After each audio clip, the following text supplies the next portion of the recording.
Six Screens Telenetwork, earning the reputation of giving all the right ingredients, uninhibited, and exposing the hard, cold facts about the Watchtower Society. And now, in Disney.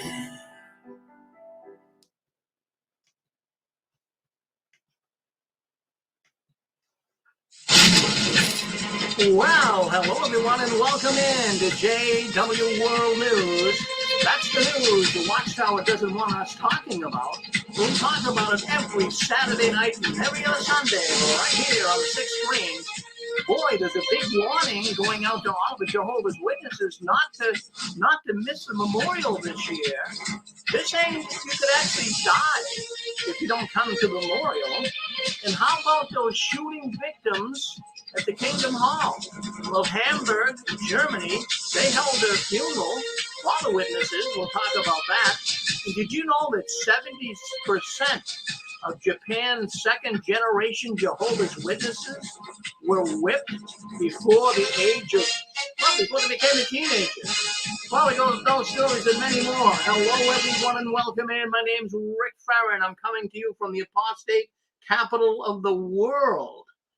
Boy, I'll tell you, we got more stories. I wanted to also bring up tonight on the news, we'll talk about, just about every Jehovah's Witness. So I shouldn't say every, but I don't want Mike to accuse us here of embellishing.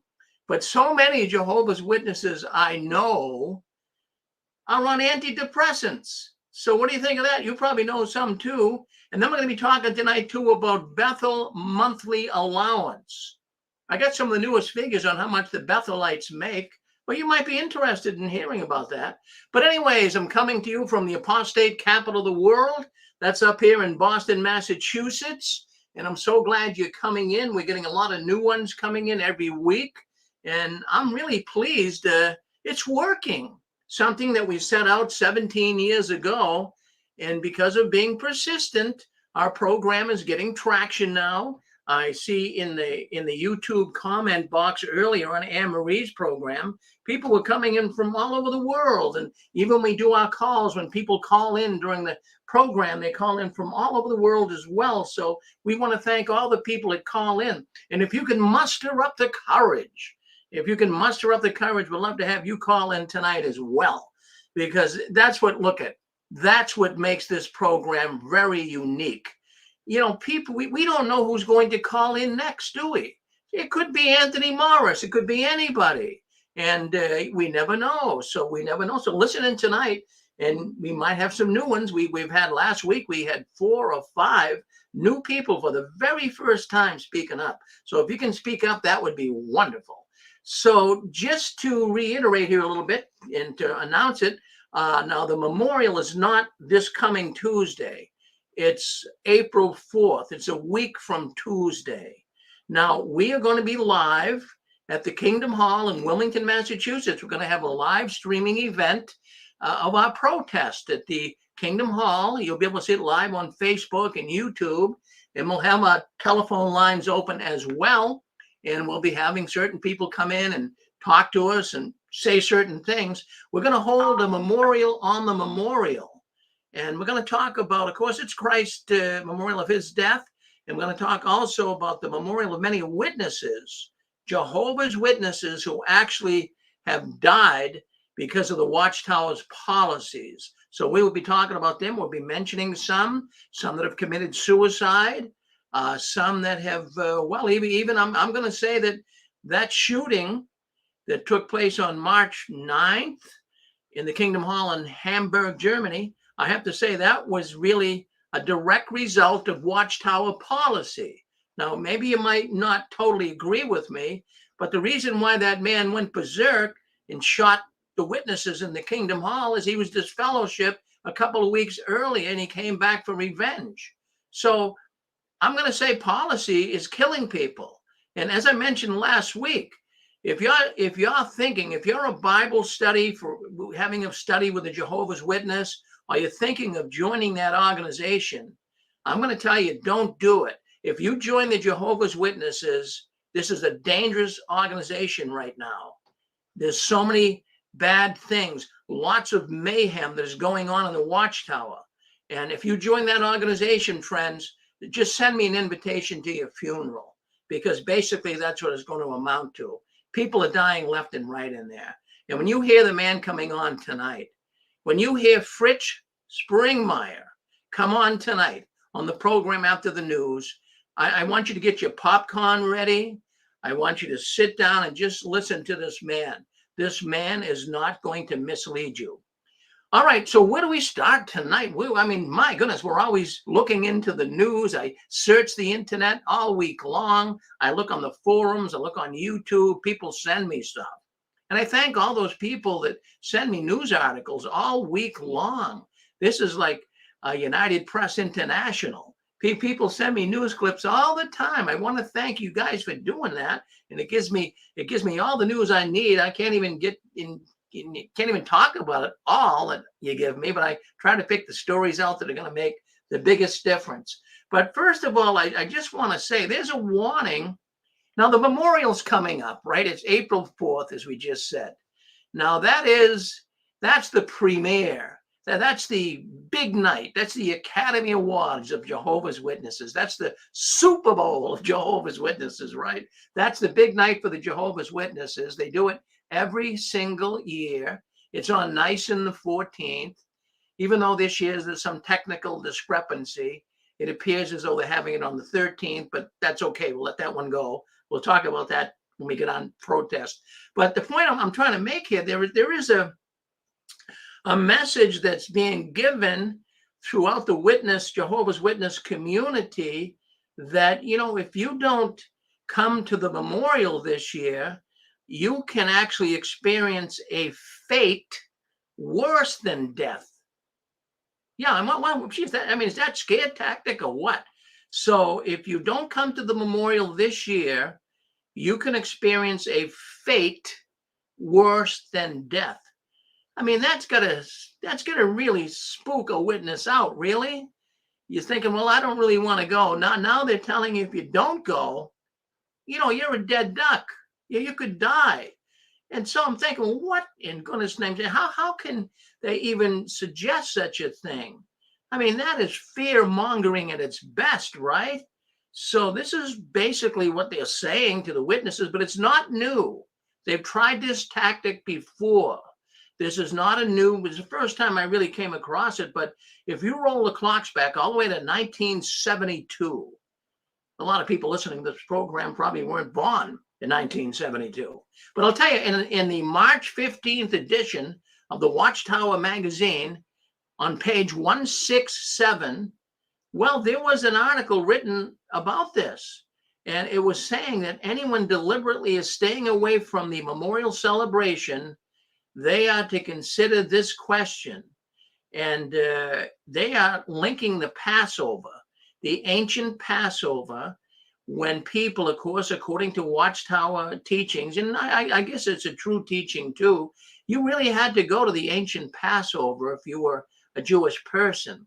And it could be punishable by death if you didn't, according to some of the things I've read. Now, there might be different thoughts on that, but at least what I read, yeah. So they're linking the memorial with the Passover.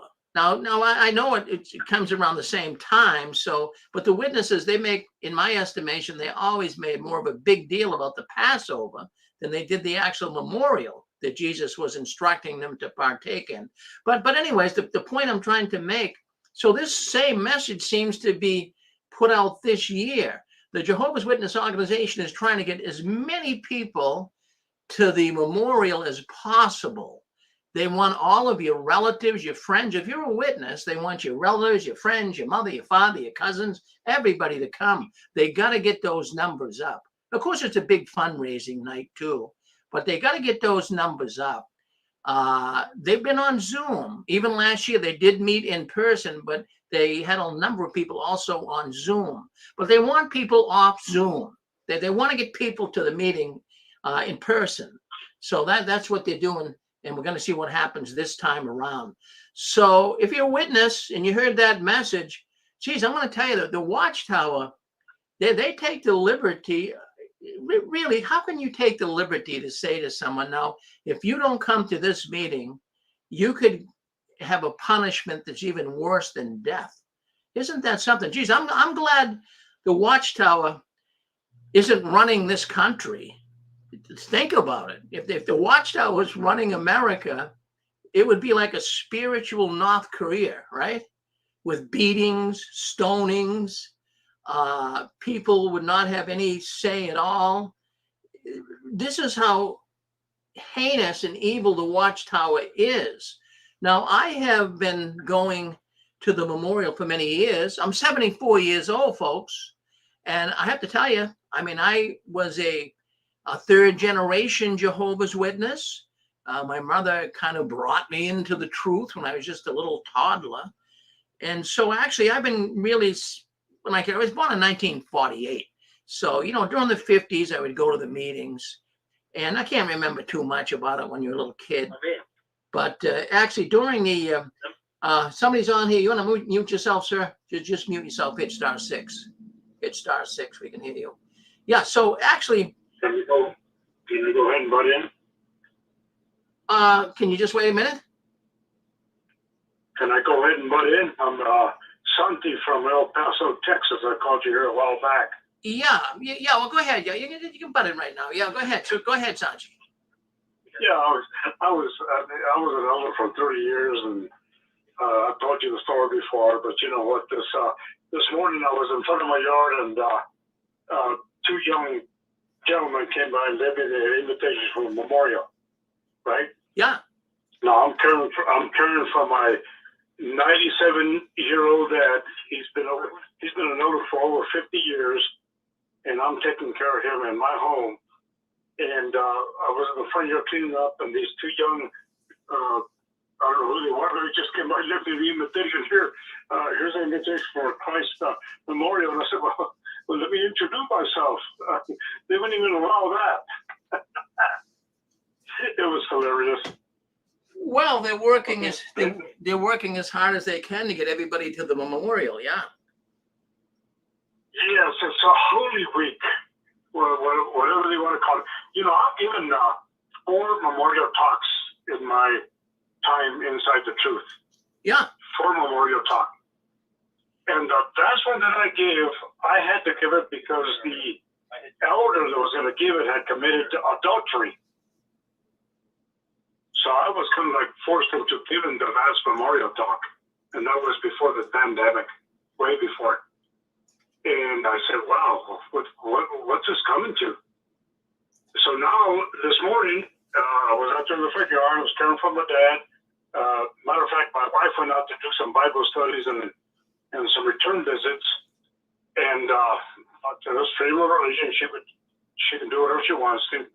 But these two young guys, young gentlemen, you know, well-dressed, they gave me the invitation, and I wanted to introduce myself, but they didn't even give me the time or day. Bye. See you. Yeah. Well, that's just... I've been here all my life. I mean, as one of Jehovah's Witnesses, I've been baptized. I was baptized in 1968. And I've given several talks in, the district level, convention level, and all that. But these new people, they don't care how much history you got behind you. That's just simple as that. Oh, yeah. Well, my goodness. Well, you know, we've got Gilbert on there right now. Go ahead, Gilbert. What would you like to say, Gilbert? Go ahead.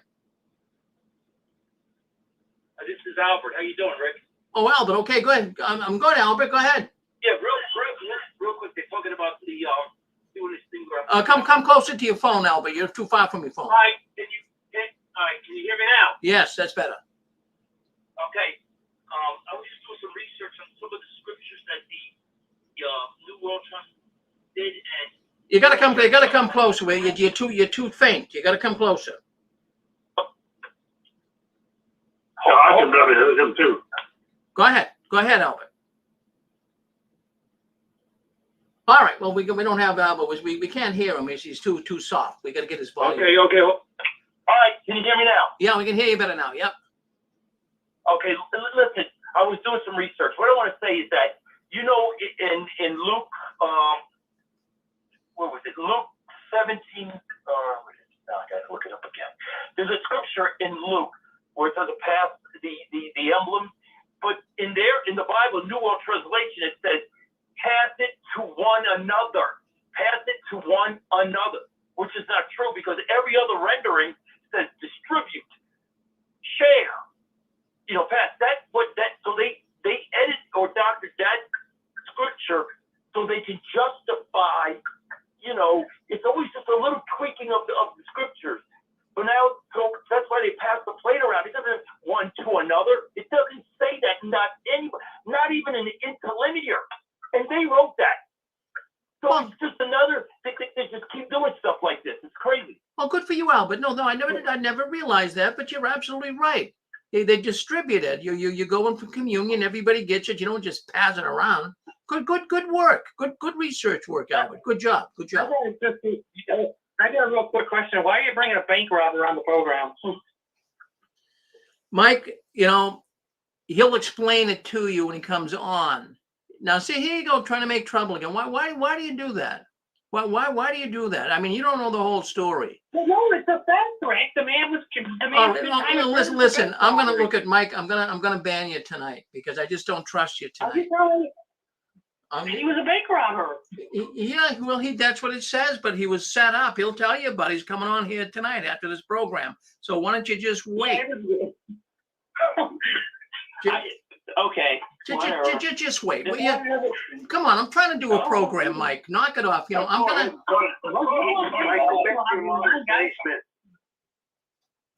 Go ahead and do it. All right, go ahead. What? Basement, Mike. Yeah, what Mike is talking about here is we have a man by the name of Fritz Springmeier coming on after this program, and he wrote a number of books. Let's put it that way. And he was in prison for 7 or 8 years. So, Mike, why are you having a bank robber? I mean, see, what a troublemaker. Mike, just knock it. The guy's a bank robber, and you're mad at me. I didn't know. I just wanted everybody to know he's a bank robber. I thought maybe some people didn't know. He'll bring it up. He'll bring it up. You don't have to bring it up. He's going to bring it up. So, geez, Mike. It's okay. Yeah, go ahead. It's okay. Watchtower are bank robbers. They do it with a white glove, though. Well, I mean, that's another story. We have a man that's, what we try to do here, Sanchez, is we try to, keep civil order in our program. But there's always going to be someone that's got to create problems. Their life. He lives with his family member. I think he still lives with his father. He doesn't have a girlfriend. He drinks beer, and before you know it, we have all kinds of problems with him. All right. He's old. He's old and lonely. Oh, well, that's the problem. He's got to get a life. I just wish he could get a life. I wish he could find a girlfriend or something. It'd be good for him. No. No. He'll spoil her, ruin her if he got a wife. Yeah. He needs to apply for a Bethel service. Yeah. Well, that's what he should do. Over your home to his mother's bed. Well, we'll see what happens. I just threw him off, but he'll probably use another number and come in. But, you want him. All right, let's go back here to the memorial. Thank you guys for checking in. I want to get back to my news here. So anyways, I want to tell you that, I've been going to memorial services for a long time, the memorial at the Kingdom Hall, I should say. And actually, I started back in the late 50s, and I can remember going through the 60s. And my last memorial I attended was in 2005. But the point I'm trying to make about the memorial is almost every year I've been there, so maybe not every year, but many, many years I've been there, I can always remember them trying to sneak a little announcement in that this may be our last memorial ever. Did they say that? Go ahead. I agree with you. Yeah. So this may be our last memorial ever is what they will say. So, they tried to give the impression that, come. Now, this year, they're really making a big deal. You come or you might face something worse than death. So it's amazing to me how they're able to do this to people, coerce and force people to do things even against their will. I mean, there's many people that they may be sick and they can't come to the memorial. But imagine having that feeling that if I don't go tonight to the memorial, Jehovah might kill me. Well, what kind of an organization is that? Seriously. Well, I hope Jehovah God does not tell it because My dad is here with me in my home, and the memorial's coming up, and he's still an elder, still serving as elder. I'm not. I resigned. I thought I don't want nothing with this because of all those child molestation cases that. Yeah. I've been subpoenaed 3 times, and I can't discuss it. Yeah. Well, But, Sanchez, I'm alone. Yeah, well, you just kind of hang in here. Let me do my news here tonight, and then when I kind of ask for questions, you come in, okay? I mean, I just want to. The people they don't want to hear the news, but I want to hear what you have to say too. But I'll open the lines up and ask you. Then you have some thoughts. You bring them in, okay? So we won't lose the continuity of it. I love to hear you. I really do. I love to hear from all the people. But what happens is we lose the continuity of the program. So, anyways, the next thing I want to discuss tonight is, being a witness. As long as I've been a witness, I can't tell you how many. All right, we gotta listen. Here's how we work here at the Six Queens. When you want to talk, you come in, you talk, you hit *6, and then when you're done, hit *6 again. That would help us so much. And then it's muted, and we don't get all this background noise. It makes my job 10 times easier. So just remember that. Hit *6 to come in, hit *6 to mute yourself when you're done. So anyways, so many witnesses that I have known in my life have been on antidepressants. And maybe many Jehovah's Witnesses too that have been on antidepressants. It's unbelievable. In some congregations, I don't want to go as far as saying half of the people I knew were on antidepressants. I mean, everybody doesn't come up and tell you that, right? Medicine is their secret, but many would tell me that. So I'm just, it could have been half of the congregation. Some people, it is half of the congregation, maybe even more. So you say, well, what is it that causes this, feeling of depression in the Watchtower? Why is it so many Jehovah's Witnesses depressed? They're supposed to be the happiest people on the planet. Now, that's what they told us, right? When we were Jehovah's Witnesses, we had to be the happiest people on the planet. Well, I come up with some reasons. Expectation. I'm going to give you a phrase. Expectation postponed makes the heart grow sick. Expectation postponed makes the heart grow sick. You've heard that before, right? It's actually even a reference to the Bible. And this is what's going on in the Watchtower world. None of us really like expectation postponed. When you were a little kid, and imagine your father and your mother, they sit you down. Hey, Cindy. Hey, Johnny, we're going to be going to Disney World. It's going to be next month. Don't you want to go to Disney World, Cindy and Johnny? Oh, yeah, Mom and Dad, that's wonderful. I'll start packing now. I mean, don't ever pull that on your kids and don't do it. But I mean, this is an illustration I'm using because this is exactly expectation postponed makes these little kids' hearts sick. So what if the time comes, well, Dad, Mom, we going to Disney World? Well, not quite yet. We got to move it up a little bit. We've got to move it up a little bit. Well, this is what's going on in the Jehovah's Witness religion. They keep moving it up. Armageddon was coming years ago. 100 years ago was supposed to come. It was supposed to come then, and people were to receive they would receive the kingdom, the paradise. So, people have been expecting this, and it's been postponed. It's making the heart grow sick. So what do you do when something's postponed that really is meaningful to you? You get depressed. You get depressed and you have to go and get antidepressants. So that is one of the things that's going on. See, Jehovah's Witnesses, they just can't be in the present. And it really, when I was a witness, I can relate to this. You really can't be in the present. And there was an ad once on TV. I know all the witnesses had a bone to pick with, and it was for the Schlitz Beer Company. And remember, they came on and said, get all the gusto you can. You only go around once. So, the witnesses hated that ad, but there's a portion of it that I think is meaningful. Geez, while you're living, at least get some gusto out of life. Enjoy life a little bit. But the witnesses, they don't want you enjoying life. They want you to say, well, this life really stinks, but there's a better life coming. And they want you to focus on paradise earth, the new world, the new order, whatever term you guys want to use. So see, they're always looking for the new system that's just around the corner. So no wonder why their mental health deteriorates and they need antidepressants. You know, we had Dr. Jerry Bergman. Well, he was a former Jehovah's. He's a former Jehovah's Witness. He was a witness. He was a psychiatrist for the Watchtower Society. And he would work with psychological issues that Bethelites and Jehovah's Witnesses were faced with. And he worked with the powers to be at Bethel. Now, what Dr. Jerry Bergman said, he's been on our program 3 times in the past. And something, because he wrote a book, it's called Jehovah's Witnesses and the Problem of Mental Health.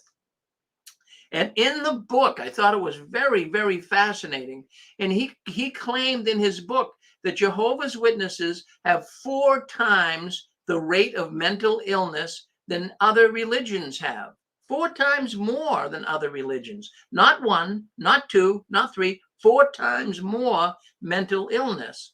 And, you know, I remember asking him when he came on our program, Dr. Bergman, why is it Jehovah's Witnesses have this mental illness? He says the society, Watchtower Society, makes them mental.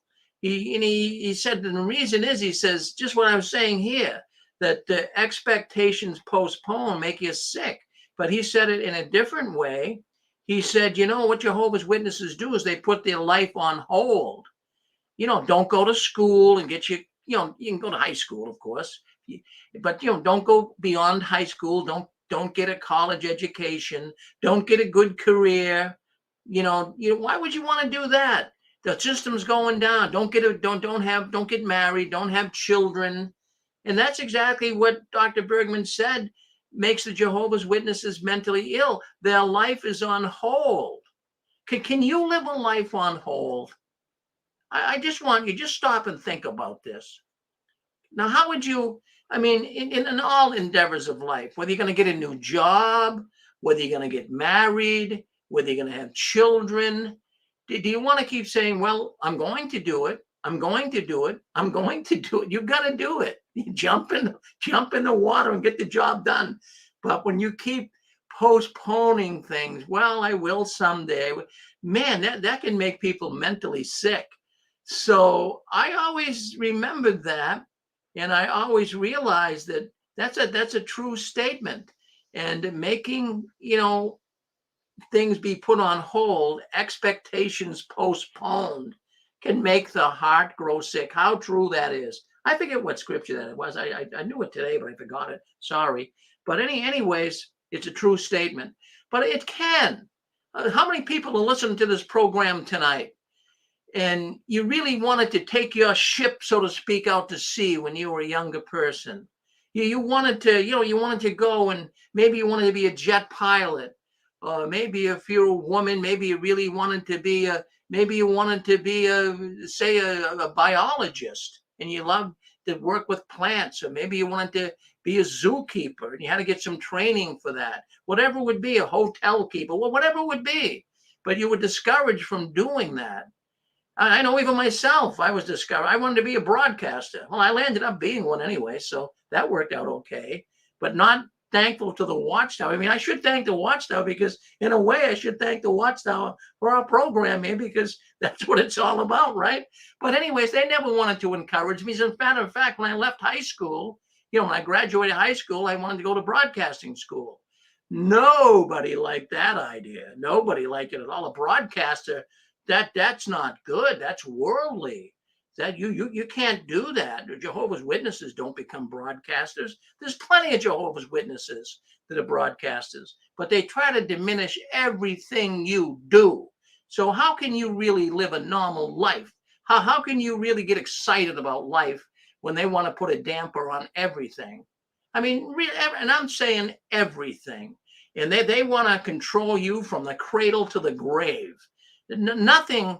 And I've always said it, that there is nothing good in the world. This is the Jehovah's Witnesses speaking. There's nothing good in the world at all. The only thing good is them. I mean, I hate to say it, but think about it. It's true. Even come summertime and a person works all year long. 52 weeks they're working and they're slaving, and now comes summertime and they have an opportunity to go on vacation. Geez, just get away with your family and go camping or go somewhere, go for a nice long trip somewhere and enjoy life. The Watchtower is even going to butt their nose into that. Well, make sure now that, whatever you're doing on vacation, you're near a Kingdom Hall so you can get to the meetings. They try to, you can't even get away from this organization. You always have to be doing something for them. So, I mean, that's just my little rampage here. I'm talking about what they really do to people and how it puts them on, antidepressants. Go ahead, you're on with us. Go ahead. Hey, this is Chewy. Yes, sir. I'm just a comment, not really anything to do with what you're talking about, but that guy that's coming on there, you said at 9:30. I watched a YouTube video this morning from Winston down in Watchtower Examination, and I think after everybody hears what this guy says, you need to go and see his latest video, Watchtower Examination, and he's going to put together. I think it's going to tie right in with what this guy is coming on here. He talked about how in the beginning of the broadcasting you saw the governing body every month. It was a governing body. You're not seeing that anymore in the last year, in the last 8 or 9 months.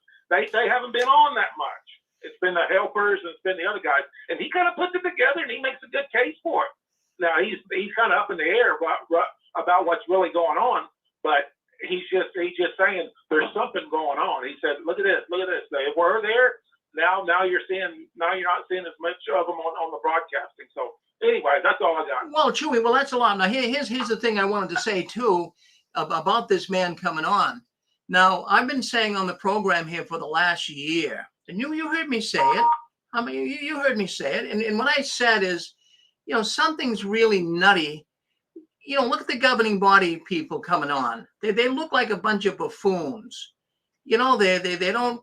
They could pick some younger brothers to come on, make for a better appearance. It almost appears to be like they deliberately picked the goofiest looking people to be governing body members. Now, I'm not picking on people, because they might be a little overweight. I'm overweight myself. But I mean, what I am saying is they got to have a bigger pool. They got younger, handsome brothers there that could do a wonderful job, but it's almost like they're deliberately trying to get you disgusted by putting these old farts on. I mean, really, I've been thinking about that for over a year, and I mentioned on this program numerous times. It's almost as though they're trying to just get witnesses away from the organization. It's like they don't want people, even though they're still out knocking on doors and doing things. But the thing is that I wanted to bring up with this man coming on tonight. He gave me the reason. I've been talking about this, but I'm wondering, well, what is the reason this is happening? Why is it that they're deliberately trying to downsize? Why is it they're selling all the Kingdom Halls off? Well, why is it that why is it that they're not in jail? I mean, there's a reason because of all of this, and he's going to share that with us tonight. So I'm looking forward to it. I don't think you'll be disappointed. I really, really don't. But thank you, Chewy, for bringing that up. But it really is. There's so many goofy things. I mean, I'll tell you what really started me thinking about the Watchtower kind of putting themselves out of business. Back in 2013, and I've seen this now 4 times in Watchtower publications in this study edition, and it deals with, you will hear things from the brothers, from the governing body, that will not sound sensible from a human standpoint, but just go along with it. That to me, that's who wants to belong to an organization that's almost telling you head for the mountains? So they're coming out with foolish things. So wait and see what Fritz Springmeier has to say tonight. I think you'll find it very, very fascinating. Let's take a look here. Now, just going back a few days ago in Hamburg, Germany, I mean, we all know the story, right? We all know about the witnesses being shot up, 7 killed, 6, and then including a baby that wasn't even born yet. But they're holding the service in Hamburg. Now, the Jehovah's Witnesses, they're even having there, I'm a little confused on it because I see various, there's nothing on jw.org about it because I checked, but I've been hearing that it was either today that witnesses are going to hold their own funeral or tomorrow. I'm not sure. If anybody heard, they can let me know. But I do know this for a fact, that the community, the religious community on the 19th of March, just about a week or so ago, that they wanted to have a service, and they wanted the witnesses to participate in as well, kind of like have one big service for the whole community of Hamburg. But the Jehovah's Witness organization, no, they will not go for that. They didn't go for it. So the Hamburg church officials, they had their own service and decided that they'd go forth without the witnesses, even though they were a little ticked that the witnesses didn't participate. So they went forth on the March 19th. They had their own service for those that died, but just wasn't acknowledging that the witnesses were shot. Also praising and giving honor and memorial to the people that actually were the first responders, the police.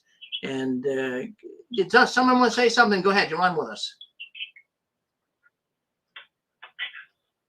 Yeah, Richie, just a quick thought. When your guest comes on, I just like the audience to realize that Jesus Christ was falsely accused before Pontius Pilate. So your guest coming on later on this evening, I'm sure falls in that category. Thank you. Yeah, well, Mike has to bring in, well, the man was in jail. Mike doesn't even know the story, so he's speaking out of his rear end, really. The man was put in jail. He was, so the man was put in. Can I say something? Yes. That's what you said.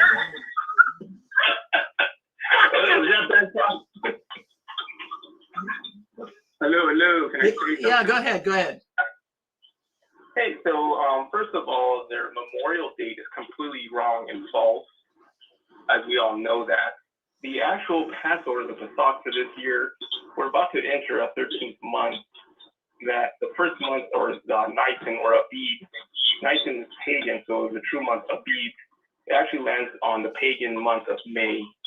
So the pagan month of May 6th is the first day of Abib. From there, you count 14 days, 14 calendar days, and that takes you to the true Pesach, the true Passover. Keep in mind that the Judaism also has paganism, so their Shabbat, their Sabbath is, they view it on Saturday, which is Saturn worship. And so the JWs, the Jehovah's Witnesses, as I was born and raised as one, they view it with the new moon is the sliver moon. The sliver moon actually is the crescent moon, which represents the goat of Isis. So they're actually a very satanic organization, as we all know already. But who cares about going to the memorial? They're completely wrong. They're satanic, as Fritz Springmeier will mention that. So what you need to do is the new month begins at the full moon. That's what based on the scriptures. If you just look at Psalms 81 verse 3, it states that the new moon, you blow the horn on the full moon. And the Hebrew word for that is Kodesh. And so you need to look at that Hebrew word. That's how you're able to establish the new creative month based on Yahuwah. And that's where Yahushua would fall as well. Well, thank you for bringing that to our attention. Yeah, we did notice that it seemed to fall on the wrong day, but thank you for giving us the facts on that. Thank you very much, brother. Appreciate it. Really. You're welcome. All right, good. Thank you. Hey, Rick. Yes, go ahead. Hey, this is Elaine. I just wanted to comment on what you were talking about earlier regarding the Jehovah's Witnesses all being on, not all, but many of them being on antidepressants. And I wanted to give you another reason why. As you know, on my YouTube channel, I recap the study article every single week. And the one main reason why they're so depressed is because their literature is filled with fear and terror every single week. And what they're doing is they're shattering their mind through fear so that they could fill it with their own doctrine. And what you get is you get these, I know I heard through a distant family member that one of my family members is petrified and barely leaves the house. And that's one reason why. Well, thank you, Elaine. Now that's thank you for sharing that with us. Now you see firsthand information. And then I just want to let the audience know this is Elaine. She goes by Elaine, and she has a YouTube channel, JW Escape. She does a great job on there. And thank you always for coming in and saying hello to us, Elaine. We really appreciate it. Thanks, Rick. I appreciate it. All righty, good. Thank you. Hey, Rick.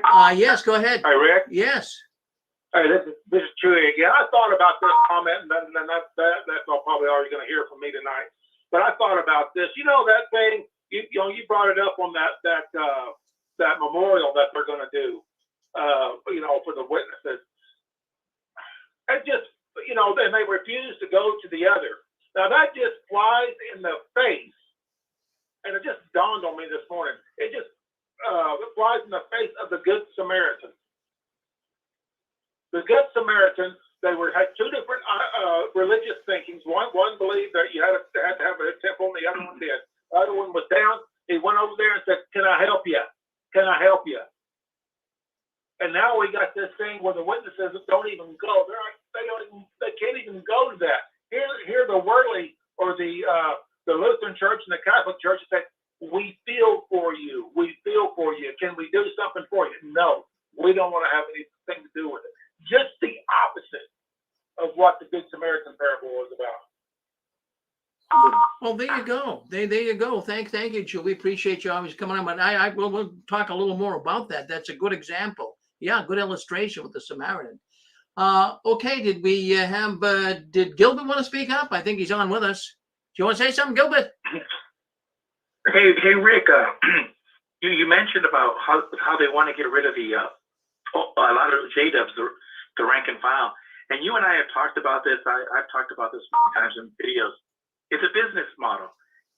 Look at it's real simple. You're an old timer. I'm an old timer, and so if they get rid of the old timers and they bring in 22, 25-year-old elders, think about that, 25-year-old elders, and they give them a title. Well, then it's easy to steal money. It's easy to steal the Kingdom Hall. But if you and I were still Jehovah's Witnesses, we would be fighting not to sell the Kingdom Hall. And my brother Jesse did that. They wanted to sell the Kingdom Hall in Avenue A. And my brother was an elder, and he made a huge fight. And he got the majority of the elders to agree, and we're not going to sell it, so Watchtower backed off. But see, when you get rid of everybody at the top and the old people, and you start putting policies like, if you're 60 years old, you need to retire, and you can't be an elder anymore. What's a business model? And they do that so that way they can bring in 25-year-old elders who have no experience, they don't know history, and then the property and the transfer of ownership takes place. I think you're onto something. Yeah. Well, we see that happening, and you're gonna hear it tonight. I never heard it before. I don't want to share it until he tells us. But the reason why they're not going to really put the pedal to the metal and become the big time religion they want to be, they're going to lose a lot of ground. Thank you, Gilbert. All right, you're on with us. Who would like to say hello to us? I think we have. Is it Colorado? Go ahead.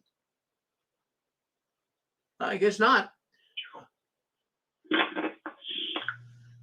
Rick? Yeah, yes, go ahead, Dick. Yeah, just a quick thought. Back in the day, if you were an elder and you opposed selling the Kingdom Hall or giving the Kingdom Hall over to the Watchtower, what would happen to you? You would be deleted. You would not be an elder anymore. Oh, you're right. Yeah, well, that's true what he said. That's right. I mean, things have changed. It's altogether different. But you get back to Hamburg. Yes. Hey, Rick, it's Dan. Yes, Dan. Can I give a reason? Can I give a reason 101 why the mental illness in the hall? Can I just add to the stack of reasons why you'd be mentally ill? Sure. One of the things I think about is compartmentalization. If you think about it, if you made a bad investment and you lost all your money, and somebody asked you, did you make a bad investment? And the investors told you, no, you didn't make a bad investment. You lost all your money, but you didn't make a bad. You'd be in kind of a compartmentalized, a split mind, they call it. And I think that's what happens, Rick. I mean, over the years, we know how many prophecies we've been through. I wasn't in the 40s, but I was in the generation, and I didn't know too much about the one before that, the overlapping and all that, and the 75 prophecy. But when you deny reality for a length of time, I think it breeds insanity. You're living in an altered reality. You're living in a reality that Watchtower created for you, and it's not real. And here's the reason why you get sick, mentally ill. Because every part of your being knows it's an effing lie. Everything, your mind, your heart, your soul, you know you've been lied to. But Watchtower says deny your own reality. They say, no, we didn't say that. We never said 75, it was all over. In fact, we didn't say the generation was it either, or the overlapping. We weren't saying anything like that. And they completely lie, so you start doubting yourself. And when you doubt yourself, you pull up anchor from your soul, and you get lost in the sea. Everything. Does that make sense? It makes all the sense in the world. So I was just adding to the other, what Elaine said and everybody else said. It's one more thing. It's a split mind. My mother died of schizophrenia. My brother, he pretty much, I'm going to tell you, he just died, my younger brother. And he had MS, but I thought he was more schizophrenic than anything else. He had the fear running through his head. He had nobody visiting him. He was a year younger than me, and he died the other day. And it was really sad because he died empty. He died hopeless. He was a wonderful, beautiful guy that had a life ahead of him. And Watchtower filled his head with shit and lies. He denied reality. And I'm telling you, when I saw him, he was like a vegetable. And it was really sad because, it's just horrible to see people that are made in God's image. Beautiful souls. We all have an opportunity. But he didn't have an opportunity because Watchtower stole his mind. And that's what they've done to all of us. But thank God we came out because we're a miracle. The fact that we came out of there, we are a miracle. And we're a testimony that God can make all things new. But we've got to let go of the tower, the false tower that is built within our tower, in our mind, in our consciousness, in our temple, between our ears. That thing has to go. And that's what we were all able to do here tonight. Everyone was able to let that Tower of Babel, and they are a bunch of babblers. We've let it go, and we've moved on, and we've created life. But it's horrible, Rick, to look back and see what happened to my mother, my father. My dad died of shame. My mom died saying, Jehovah's going to kill me. Jehovah's going to kill me. My brother died pretty much saying the same thing. And it's just sad that Watchtower has stole these people's minds. They don't care. They don't care at all. And I agree with that guy. They're trying to run him off now. They're trying to get him out of there. The stuff is so stupid. The running around Kingdom Halls, false alarms. I mean, they want it shut down. I just have to agree with it. But anyway, Rick, that's all I want to say. Well, thank you. And I'm sad to hear your brother died, Dan. That's not a good thing. That really is a sad thing. But hopefully all goes well. My goodness. Yeah. I'll tell you something too, Rick.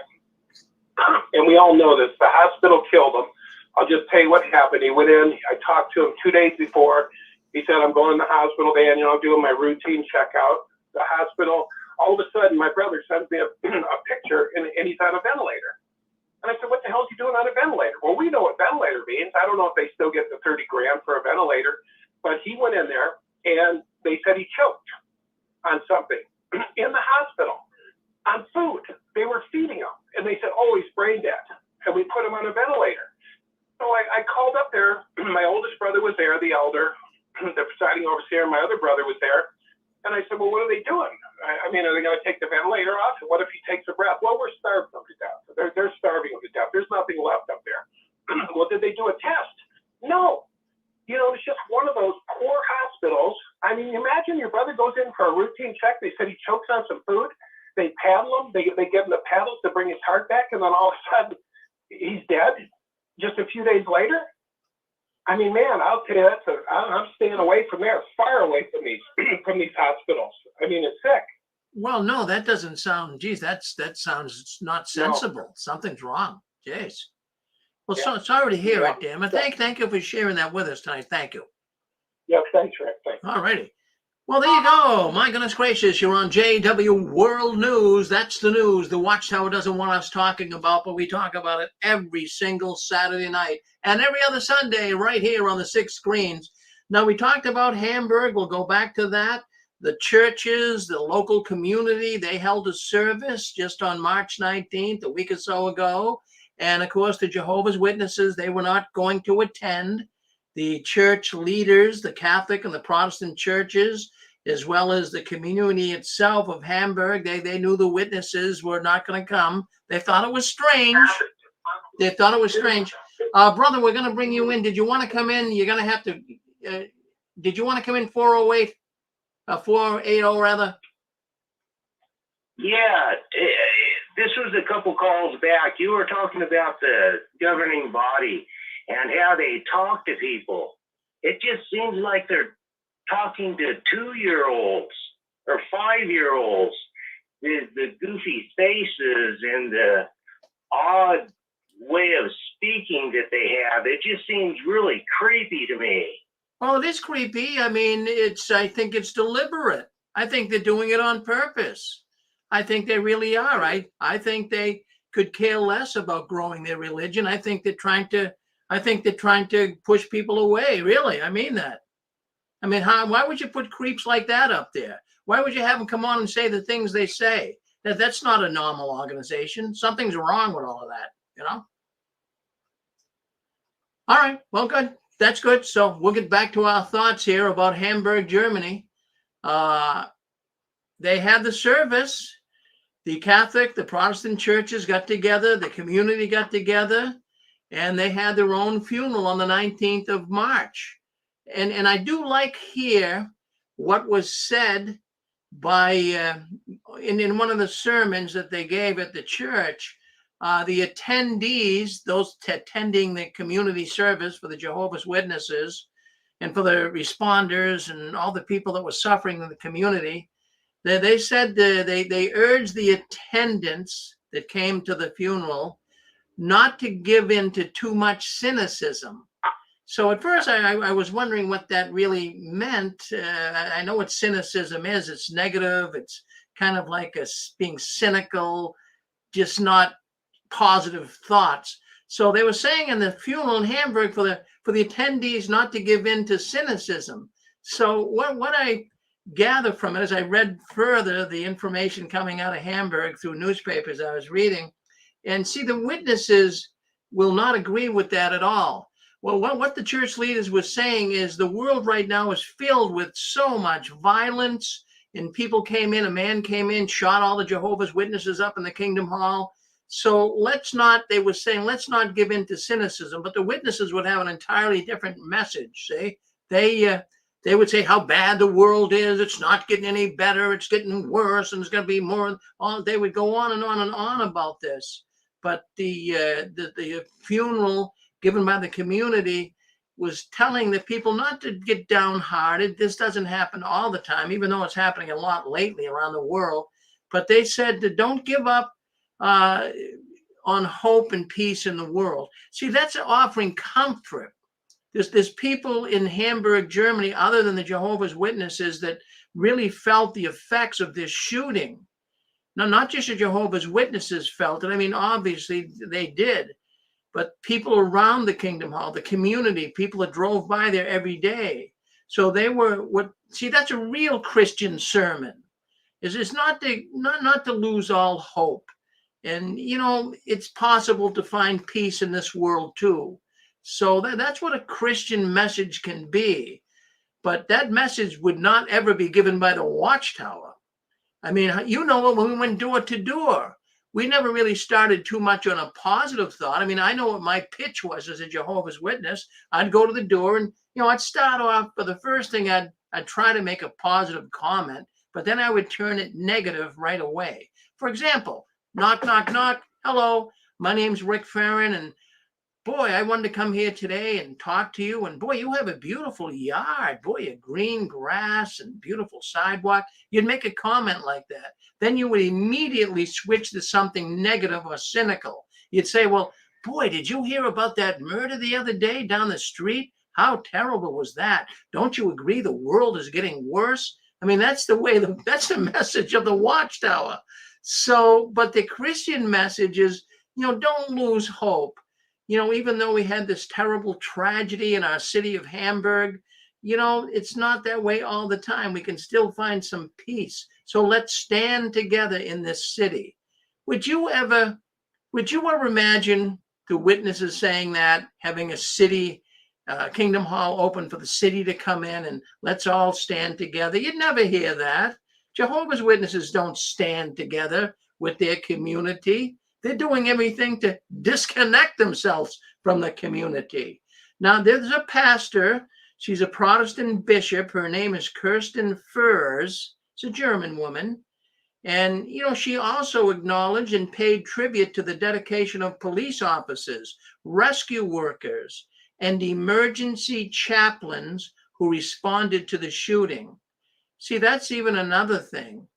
Now, there was chaplains when the shooting took place.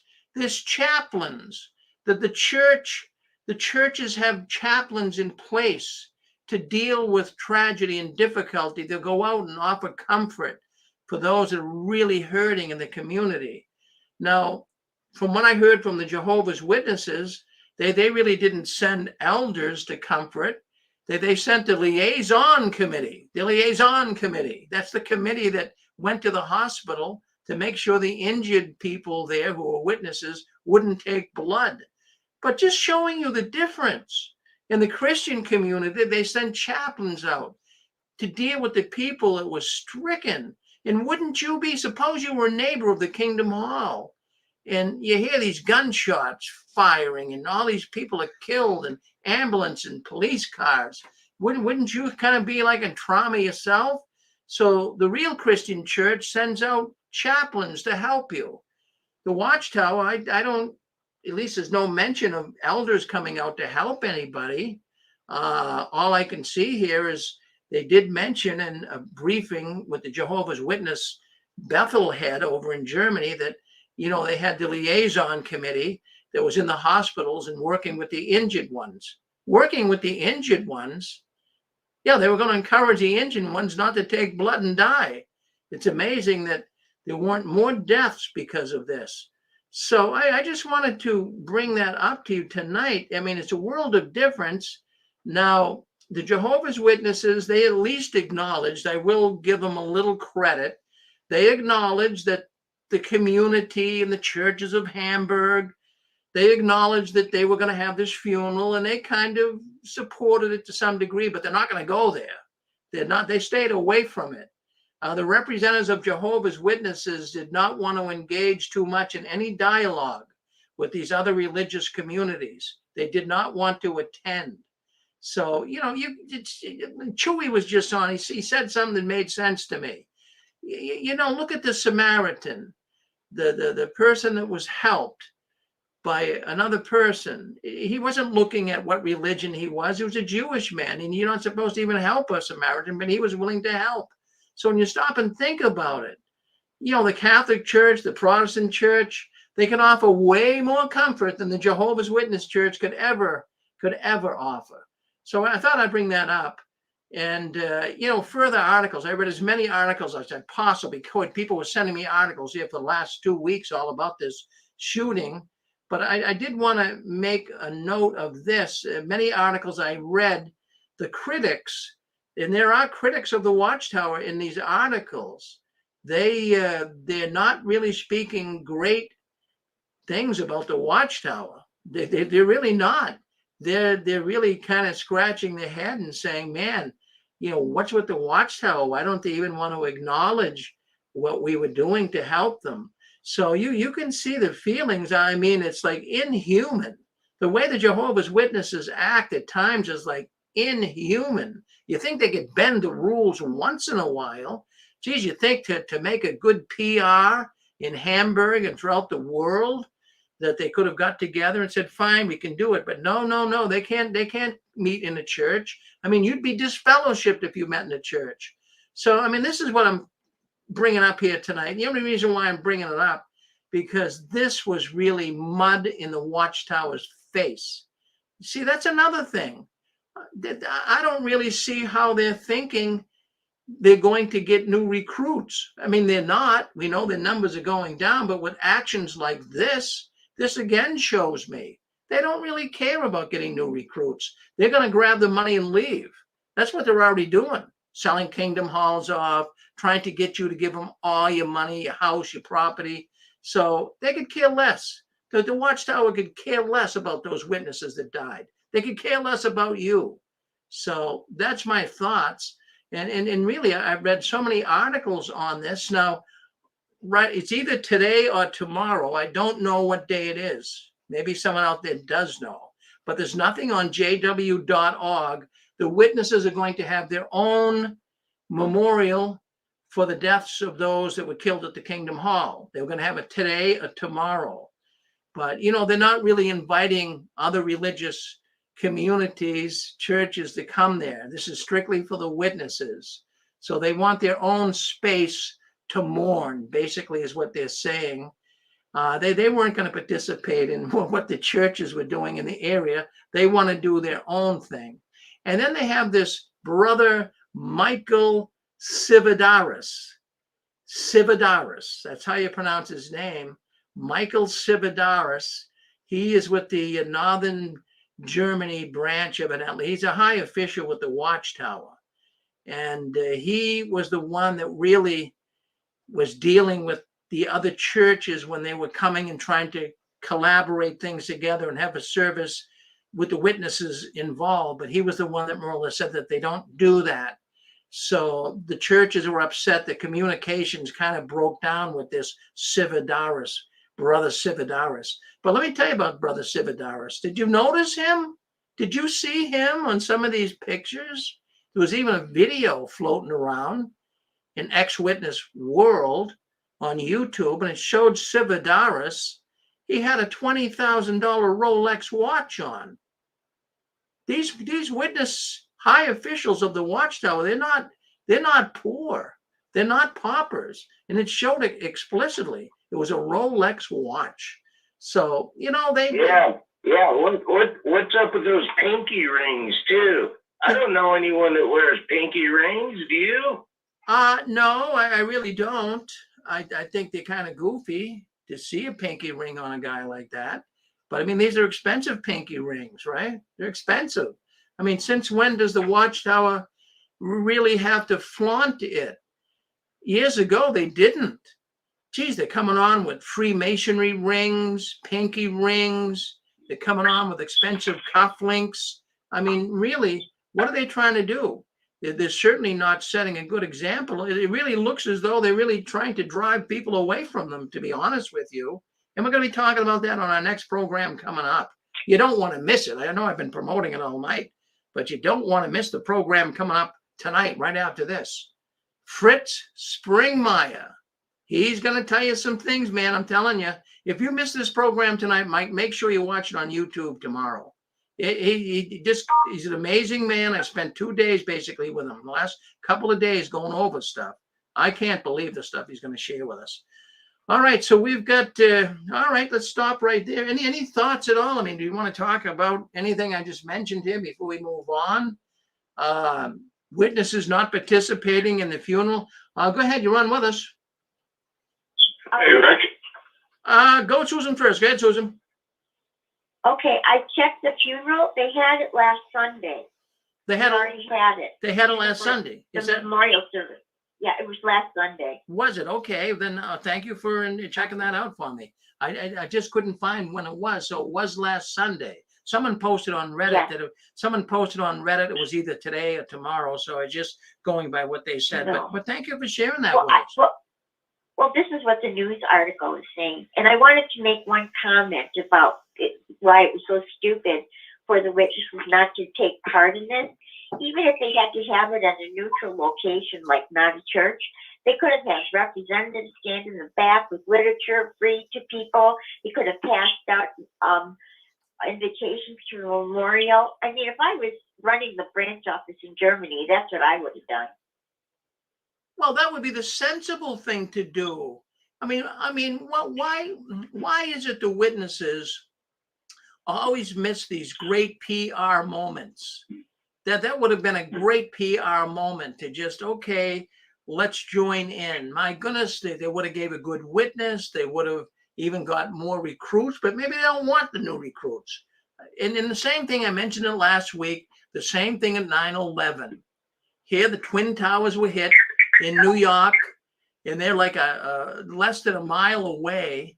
And all the poor people that were hurt by the Twin Towers crashing down on them, they were all walking over the Brooklyn Bridge. And, the Watchtower locked the doors. But, man, they could have came out smelling like a rose if they said, the New York Times, New York Post, the USA Today, all the newspapers said Watchtower opens the doors to all of the responders and all the people hurt by the bombings, by the building falling down. No, they didn't say anything like that.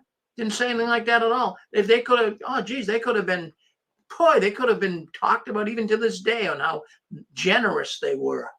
Jeez, I'll tell you, they missed it. Well, last Sunday was the memorial, the group memorial for all the churches. This Sunday is the meeting of Jehovah's Witnesses. They're having their separate service this Sunday. Okay, so good, that clarifies it. Yeah, so last Sunday was the meeting with the officials and the Catholic Church and the Protestant churches in Hamburg. So this week is the memorial. So that's it. We're talking. The Kingdom Hall. You have to be from the Kingdom Hall to attend. Yeah. Now the thing is, now Susan, that's like 3 weeks. You got to go. The shootings happened on March 9th. So many of those brothers and sisters, Jehovah's Witness brothers and sisters, they already had their funeral, family funeral, but now they're going to have this big funeral. It's wherever it's going to be. I'm not sure, but the Watchtower is going to hold a funeral and bring this all up again. Some of these people were kind of getting over the grieving. Now they're going to go tomorrow and hear this all over again. Geez, that's not sensible either. But it's not a sensible organization. How do you make sense out of nonsense? You can't. That's why you keep scratching your head here. Thank you, Susan. Thank you very much. Okay, thank you. All right, so there you have it. So the funeral's tomorrow for the witnesses in Hamburg. Like 3 weeks after it happened. That's kind of unusual too. Usually you like to get a funeral done and over with. But it wasn't that way with the Queen. Remember when the Queen died? Geez, I think that was like a month later or something. All right, so certain traditions, certain ways things are done. So anyways, we're glad you're with us tonight. My name's Rick Furman. You're on JW World News. Man, I'm going to tell you, there's a lot of news going on around the world about the Watchtower. Geez, they are getting such a tarnished image. I don't know what to tell you. I wish I could. When I first started this program 17 years ago, there wasn't too many things I found that were cynical or negative or bad about the Watchtower. There wasn't much on the internet at all. But geez, every time I look for news on the Watchtower this time around, it's always negative news about them. They're always being beat to death by the news media, and rightfully so. They have a very tarnished image. And, one time, 17 years ago, and even 15 years ago, 10 years ago, there was good stories like when they have assemblies and conventions and how the cities love Jehovah's Witnesses coming in and spending the money. But you don't even hear good things about the witnesses anymore. Okay, you're on with us. You want to say something, Gilbert? Go ahead. You got the floor. Oh, Rick, I was just going to ask you, why did Jehovah not warn the Jehovah's Witnesses about 20% inflation? My brother and I were talking about that last night on YouTube. Why did Jehovah not warn his witnesses in California to take their money out of Silicon Valley Bank? And so you go to jw.org, and you know what, Rick? They're crickets. There's no news. They're not watching the world. The United States dollar is being destroyed, and Watchtower is not doing anything to educate its members, and Jehovah is not protecting his people. What do you think about that? I've been thinking about it all day. I have been. It's funny you even bring it up, but I have been thinking about the very things you're bringing up here all day long. And I was on the phone with a man today that is giving me the reasons why this is all happening. But yeah, I'm telling you, their part And this man's going to explain it tonight. They're part of this new world order. Now, don't head for the mountains, everybody. I don't get into conspiracy, Rick. I can hear it already. Not conspiracy here, folks. Tonight, the program coming up next. You got to put yourself in front of this screen. Watch what's going on here tonight, because you're going to be shocked. Yeah, you're going to get the answers. Yeah. You know, and I know, Rick, that I've been telling you that the New World Translation is the New World Order of the Watchtower. Yeah. We've been preaching this for a long time, but I'm so glad that you're getting more and more people, because you know what it is, Rick? It's not so much that this guy that's going to come on, he's not going to break really anything new. What's happening, I think, is this guy that's coming on is just going to validate what all of us have been talking amongst ourselves as friends. So you and I have been talking about this in small conversation on other shows and other people. So it's kind of like the universe. It's weird how it works. I don't know how it works, but it's like we're all dialing like our radios, and we're all listening and hearing and feeling the exact same energy. And so I'm excited about what's going to happen later on tonight. Well, I'll tell you what. Now you know I've been doing this, and you've been doing all your research. But this man should. Hold on, we gotta mute some people here. Just everyone hold back for a second. This man's going to tell us tonight the reason. I have not heard yet anywhere on this program. I know Gilbert, you, myself, others have spoken up about what are these guys doing. They're actually turning people away. But this man's going to give us the reason tonight. Boy, when I heard the reason today, I'm still walking around on the days. He's going to give us the reason tonight. Yeah, I'm looking forward to it. Okay, you run with us. Who wants to speak up? Go ahead. Yeah, Rick, just a quick thought, if I could. Yeah. You know, my thinking is that, or maybe it's a prediction, that before the Watchtower closes its greedy doors, they're going to find a way to rape the finances of every Jehovah's Witness, and they're going to tell them to do something. I don't know what that will be. Sell your houses, give everything to the Watchtower, and Jehovah will protect you. Something like that. And they'll probably go for it. But it's going to be a really happy day when that cult doesn't do business well, any Dick, longer. in fact, I'll tell you what. When this cult goes out of business, I'm going to fly you back to Massachusetts, and you and I are going to dance. We're going to dance in the parking lot of my condo complex. Yeah. Well, you know what? We're going to have to get a bottle of what's that? McCollum. Scotch. McCollum. Yeah, we're going to have to get that. Well, maybe by then Tony will join us. You know, you never know. All right. Thank you, Dick. All right, you're on with us. I think we got Terry. Is it not Terry? And in fact, is it? We got. Looks like Joni, Cynthia, Jonathan. Oh, hey Rick. I just wanted to say something about like that Germany thing in Hamburg. It's like, just think of it, like the other religions, the city of Hamburg, whatever, they held a memorial, but now the witnesses are going to hold their own, but they're the only ones that can attend. Now that's like a kick in the butt. You know, they didn't have to, the city of Hamburg did not have to throw a memorial or whatever they did for the witnesses, but they did. But now the witnesses are having their own just for their own. I mean, how ungrateful can you be? But yet you want to knock on the doors or do whatever and recruit people. How does that make sense? That's ridiculous. That's a kick in the butt. Yeah. They try to act like they're part of the community, and they do these little things on the news. You know, who's this guy that they're like Jehovah's Witnesses coming back door to door, like everybody's supposed to be happy about this, and they act like they're part of the community, but they're not really part of the community. My parents didn't do anything with anyone in the community. We couldn't play baseball or football or be in any kind of clubs or anything in high school. You know, they're really not part of the community, and they just turn around and have their own little private ceremony. It looks real creepy, man. Oh, yeah. Well, thank you for saying that, because I agree with you. But now we had Shirley was on with us, and Shirley said something that she said a word.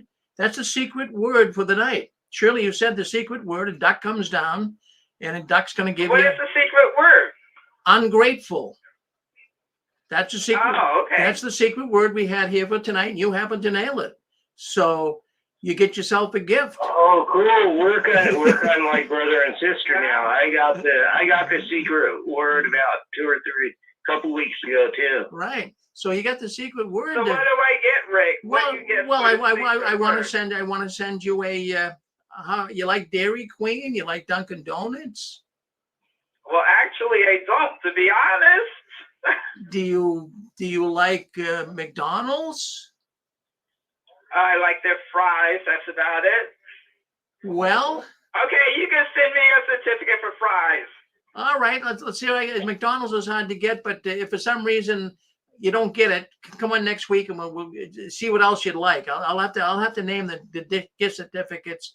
I think. Rick, you got to add Starbucks. You got to add like a Starbucks. No, you like Starbucks?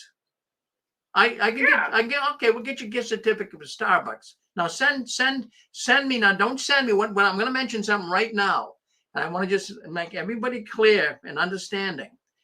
I don't mind giving gifts out, but when I get people that would you send this to my cousin?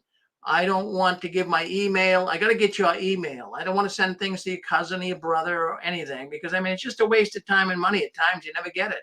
So I got to get your real email. So email me at JW World News. Give me an email and I can send you an e-card. Okay. So you don't even, it won't, Okay. it'll says we'll do that, but we'll get you Starbucks. Okay. Okay, that's fine. Okay, thanks, Rick. All right. You said the secret word, the duck comes down, gives you a gift certificate. So ungrateful. And the reason why I like that word, and she tied it in with the witnesses, they are ungrateful.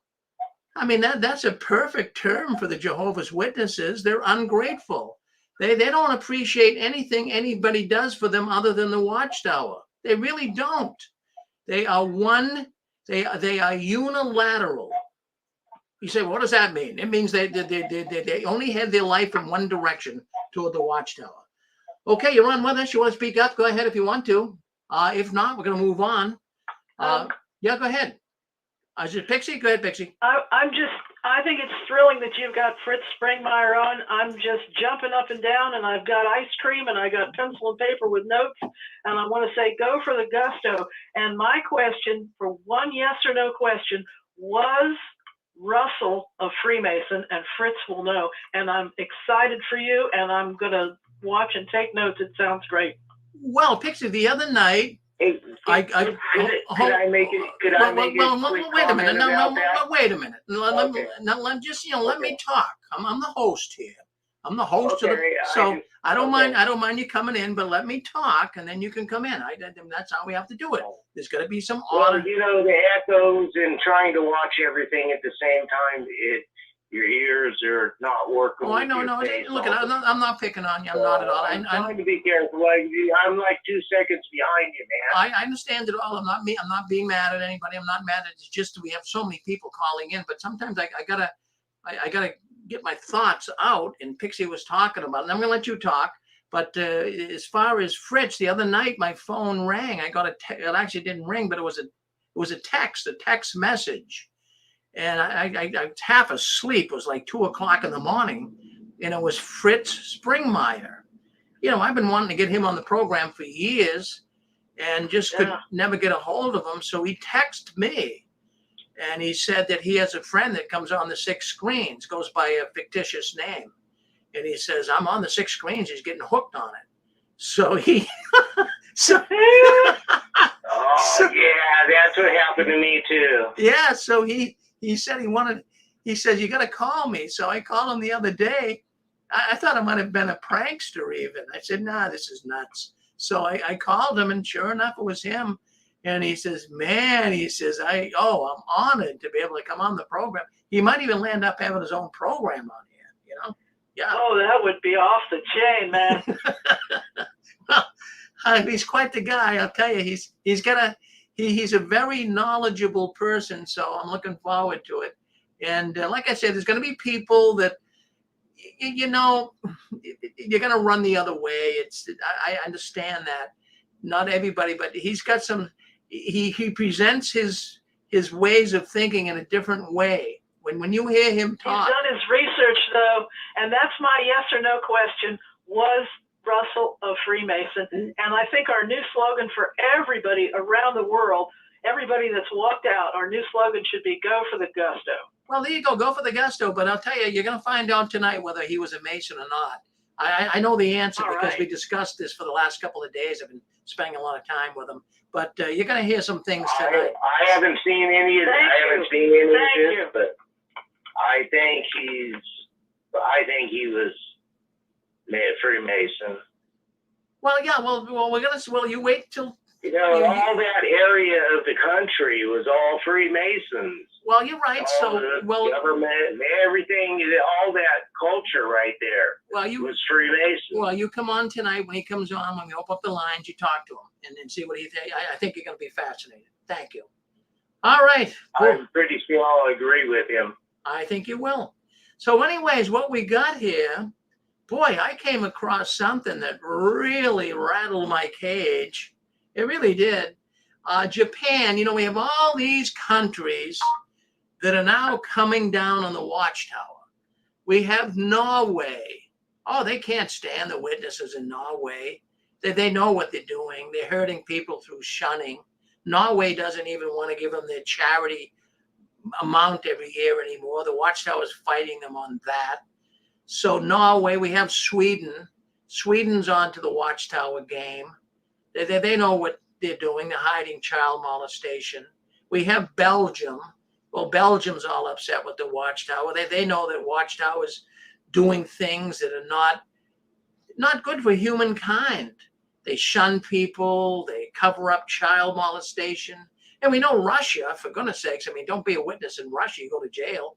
And we have all of these countries that are really coming down on the Watchtower. England now has got an inquiry into finding out what's going on in this organization. So now we have Japan. Oh my goodness, we have Japan. Now this is a very unusual country. Japan is not really a country like others. It's very different. They have different values there. But here's what Japan is all upset about. They're now examining the Jehovah's Witnesses. And they don't like the idea that Jehovah's Witness children are subject to not having a blood transfusion if they're in a position to have one. So they're really coming down on the witnesses over that. They say that's child abuse. And now the other thing that's popped up here in Japan, and this really got my attention because this is something everybody listening to this program tonight, you just listen, every single person listening to this program tonight knows this for a fact. And in Japan, 70% of Japan's second-generation Jehovah's Witnesses were whipped, beaten, hit with the rod before school age. Little kids, little babies being hit by their Jehovah's Witness parents. 70% of people in Japan who are Jehovah's Witnesses have had this happen to them. So they're really being criticized big time by the Japanese government. And especially they started off examining them because of their position on blood transfusions for children, and they wouldn't take it. But now they've asked for a number of people to come forward who were Jehovah's Witnesses. And they asked for a bunch of people to come forward and tell their story of how evil it is in the Watchtower organization. Now, I'm going to put up a picture. I'm going to put up a picture here tonight. I want you to, and then I can talk a little bit about this picture. If you're on YouTube, you'll see it. And I think it's kind of interesting. And this picture right here is a Japanese woman. And there she is right there. Now, that woman right there that you're looking at on Facebook and you're looking at on YouTube, well, she's quite the woman. Her name is Mizo Umura. Mizo Umura.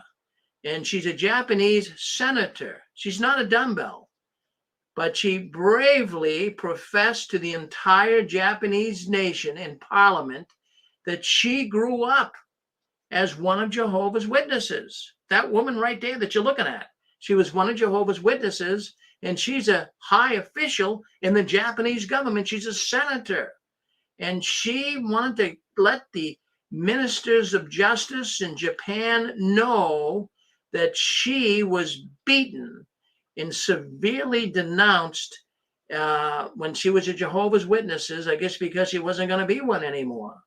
So here we have it. At least she was denouncing the fact, I guess she was shunned when she left, but the Jehovah's Witnesses are really getting beat up in Japan. And this idea of corporal punishment, being whipped. Now, maybe you were one, if you're listening closely to this program, maybe you were one that was whipped by. Now, I'm going to ask you a question. Let me ask you a question, see if you guys can get this.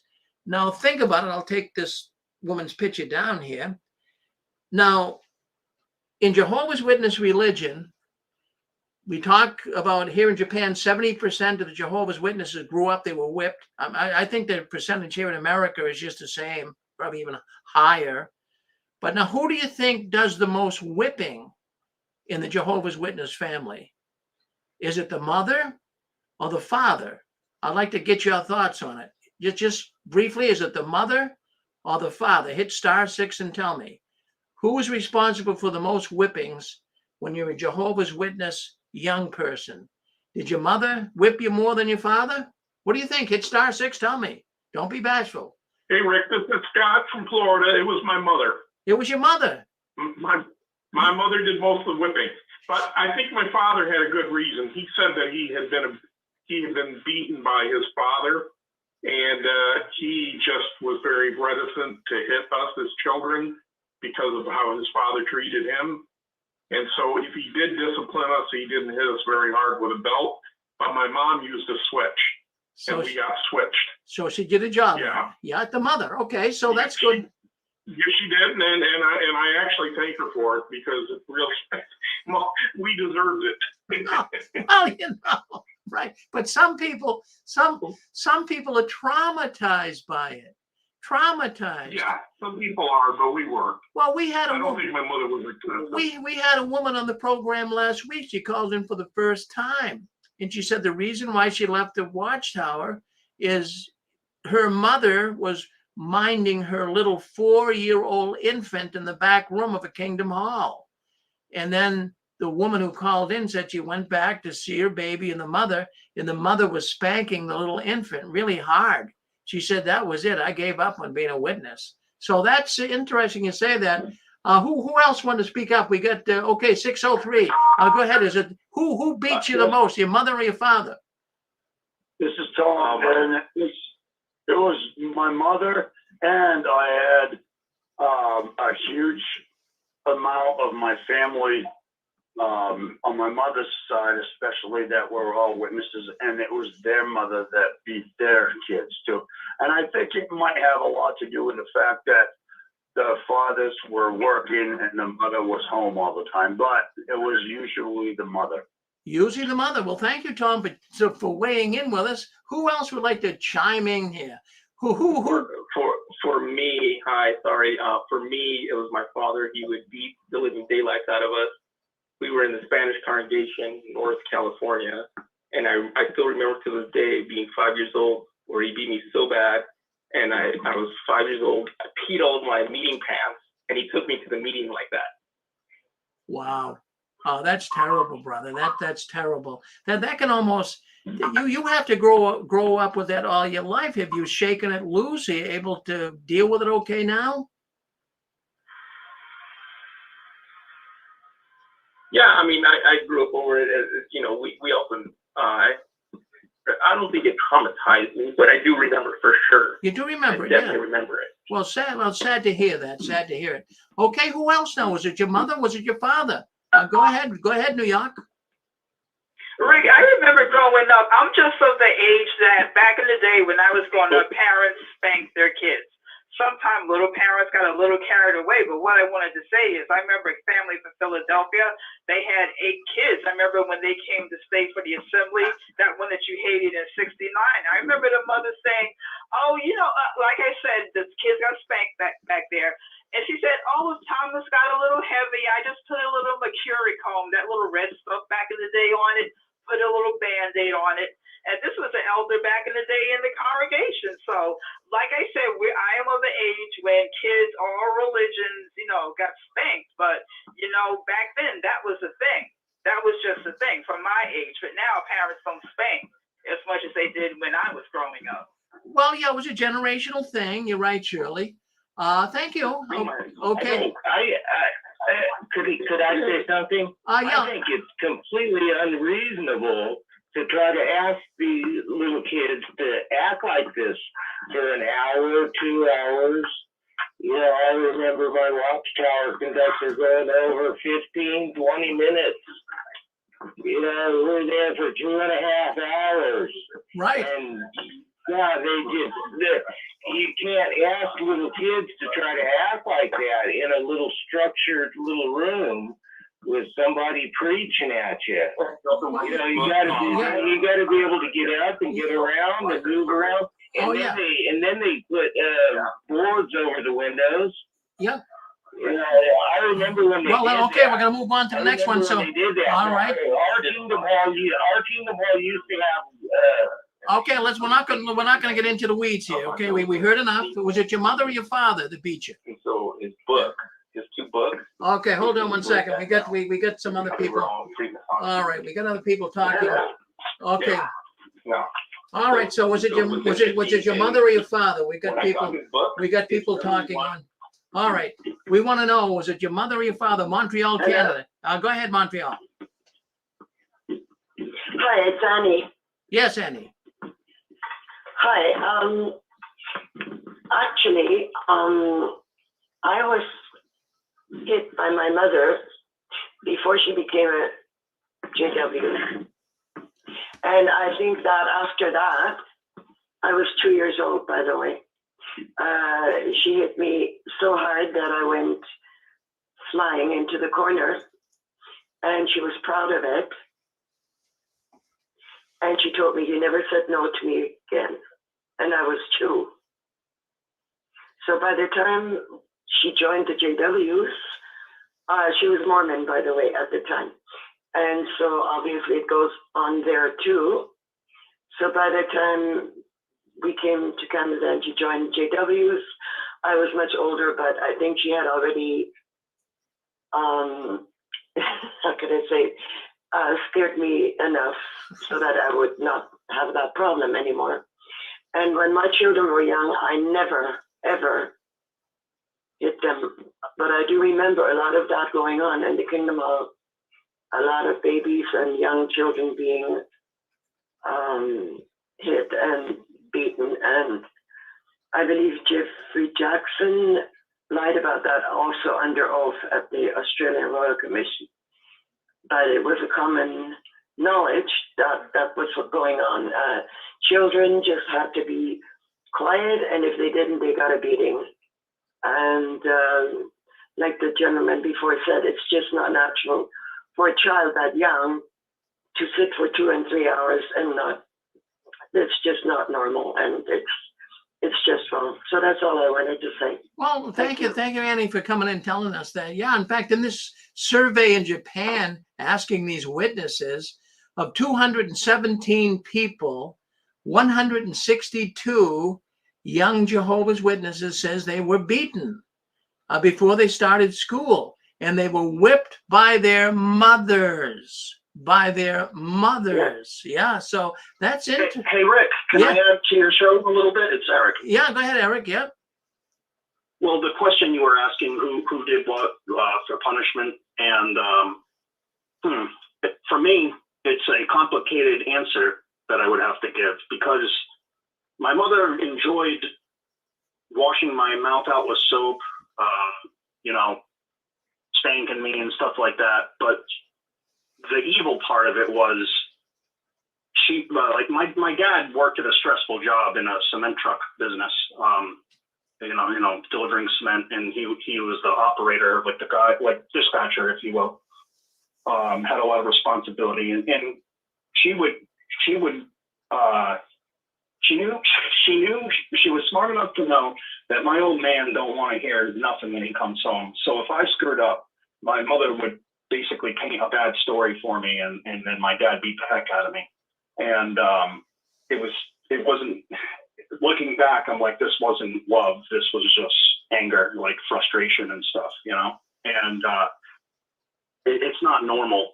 And I've seen and heard so many stories of people who have had childhoods like that, and it's really, really bad for an individual to go through that. Oh, it's terrible. Now, some individuals have never really recovered. They still suffer from this trauma. Now, many move on, and it's not an issue. But no, it was the mothers that really did a job on the. My mother was the real villain, to answer the question in the long run. Yeah. Well, I'll tell you, in fact, the woman there, Annie from Montreal, she brought up about Jeffrey Jackson. When he was on the stand in the Jehovah's Witness Australian Royal Commission event, they asked Jeffrey Jackson, governing body member of the Watchtower, whether the organization participated in corporal punishment, which is, hitting your kid. And he lied. He lied. He said basically they didn't. No. And so that's a bald-faced lie. And I'm going to tell you why it's a lie. Because I went back and I looked at the October 15th, 1956 Watchtower. Oh, I couldn't believe it. I'm going to just put, if you guys are on YouTube, I'm going to put a picture up of it. I'm going to read you the basic idea of what was being said in this particular article. This was in the 1956 Watchtower, October 15th. And you can see it. That's a picture of the Watchtower I've got right in front of you you're looking at, but I got underlined in yellow. It's probably too small for you to read. But it goes into, it goes into talking about how children have to really obey their parents. And then when they go to the meetings, they got to kind of sit down and sit still and all that. But the thing that really caught my attention is it said this, that a woman trains her children with the Bible in one hand and the rod of correction in the other. Can you imagine that? So it's right there in the Watchtower.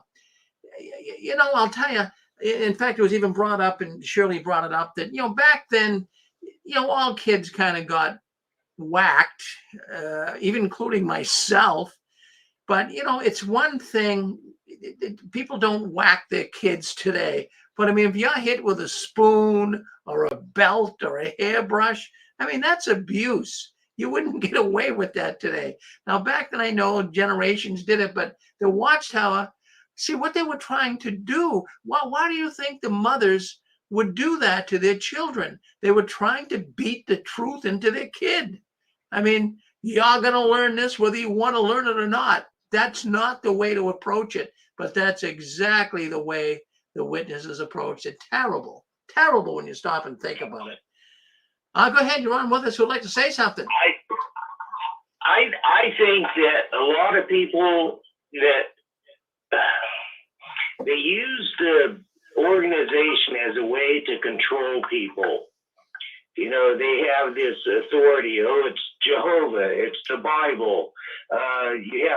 Jehovah's always watching you.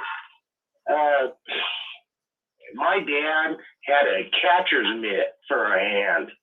You didn't even want to look at him wrong. He could make people piss their pants. He was so mean looking. And he used the organization. He knew his scriptures. He could analyze everything and debate and fight with everybody about everything. The elders, he was almost a scholarly sort of man, but he also had a real heavy hand.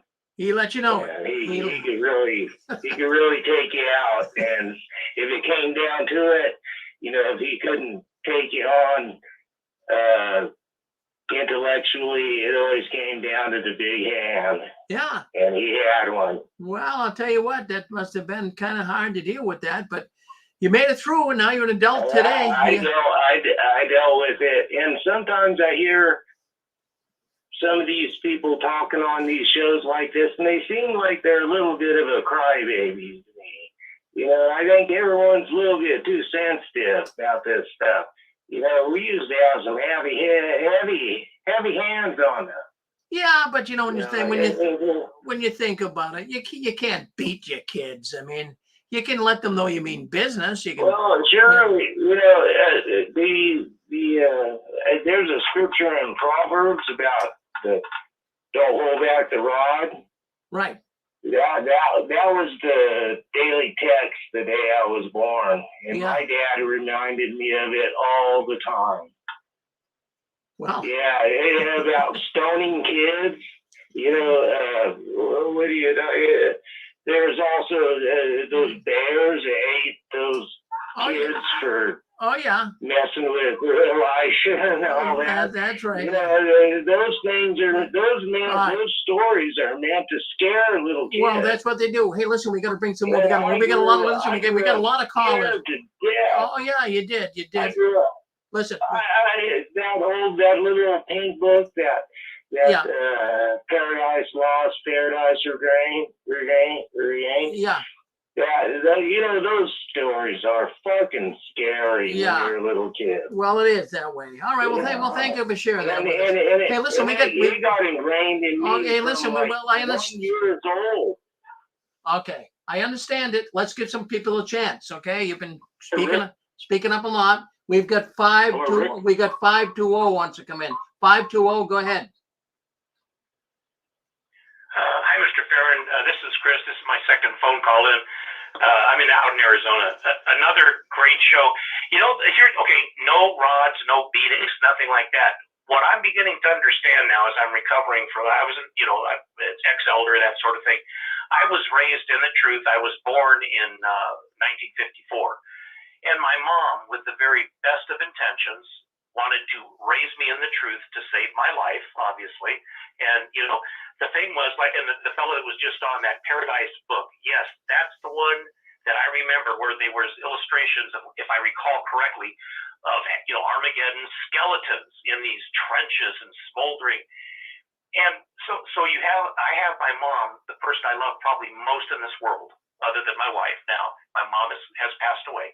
Wanting to raise me in the truth subjected me inadvertently to this basically psychological terror, but she didn't see it as that, you know. So as I grow older, I'm beginning to think, you know what, you know, I love that, and yet she was I'm going to use the term villain in quote. She was the villain, but not on purpose. You know what I mean? Yeah. So anyway, that's where I'm at. But I like listening to everyone, and it's just another great show. Well, Chris, thank you. Thank you for coming in. Always good to hear from you. Now, don't be a stranger. You come back and see us again. I won't be a stranger. I'm here. If I can't catch you live, I catch you on the replay, but it's more fun to listen to it live. So, okay, I'll bow out. Well, thank you, Chris. Thank you very much. Okay, we've got North Carolina coming in. Go ahead, North Carolina. Hi, Rick. It's Sharon in North Carolina. Yeah, Sharon. I would have to say that the mother is the typical abuser. One of the congregations that I was in on Long Island, in the ladies' room, they had a coffee can underneath the bathroom sink with wooden spoons. And the kids, when they were acting up, the mother would take them in the back, and you could hear them screaming, "No, mommy, not the bathroom." And I always wondered how those kids managed not to have bathroom issues when they grew up. But I would have to say it's the mom. Well, there you go, Sharon. Now, that's interesting. Boy, that's terrible. No, they could actually have a fear of going to the bathroom. I'm not going in there. I'm going to get whacked with a spoon, you know? Boy, that's terrible. Man, didn't these people, I mean, they're adults, didn't they think that could really hurt these little children? I guess they just weren't thinking. Terrible. Thank you, Sharon. Okay, you're on with us. Did we have another North Carolina call, was it? Or we had a man that wanted to speak up? 864 area code. You're on with us. Oh, hey, Rick, how are you today? I'm doing good today. Yes, thank you. All right, the rod of correction, as I've learned in my years of growing up as a witness, my mother took it. She took it to be not a figurative rod, but a literal rod. Well, when you look at a rod, it's a firm decision to do something in correction. It doesn't bend. You don't take it back. You don't say, well, if you're sent to your room as a kid, go to your room and you cry, well, Mom, can I come back? And please don't. And she bends and says, all right, next time we will do this, and next time don't do that. A rod of correction is when you're corrected, you stand firm, you don't bend until that punishment by correction, not a rod, not beating, is made. You don't bend on your statement. So the rod of correction is a figurative, not a literal rod that you beat your children with. That's my point. Well, that's a good point. Thank you, Rick. No, I never heard it that way, but that's a good explanation of it. Good. Thank you for sharing that with us. Thank you. All right. My goodness gracious. You're on JW World News. This is the news the Watchtower doesn't want us talking about. But boy, I'll tell you what, we got a lot of people calling in tonight. Hello? Yes, you're on with us. Go ahead.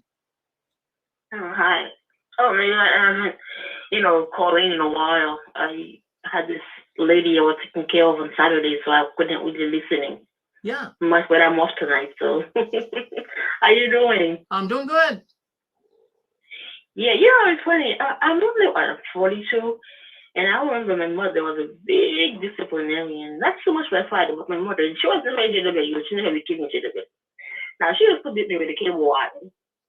I mean, you know what the cable wire is? I used to get beaten by a cable wire. My skin used to cut open. I used to bleed. Wow. She beat you with a wire? No, that's not abuse. I don't know what it is.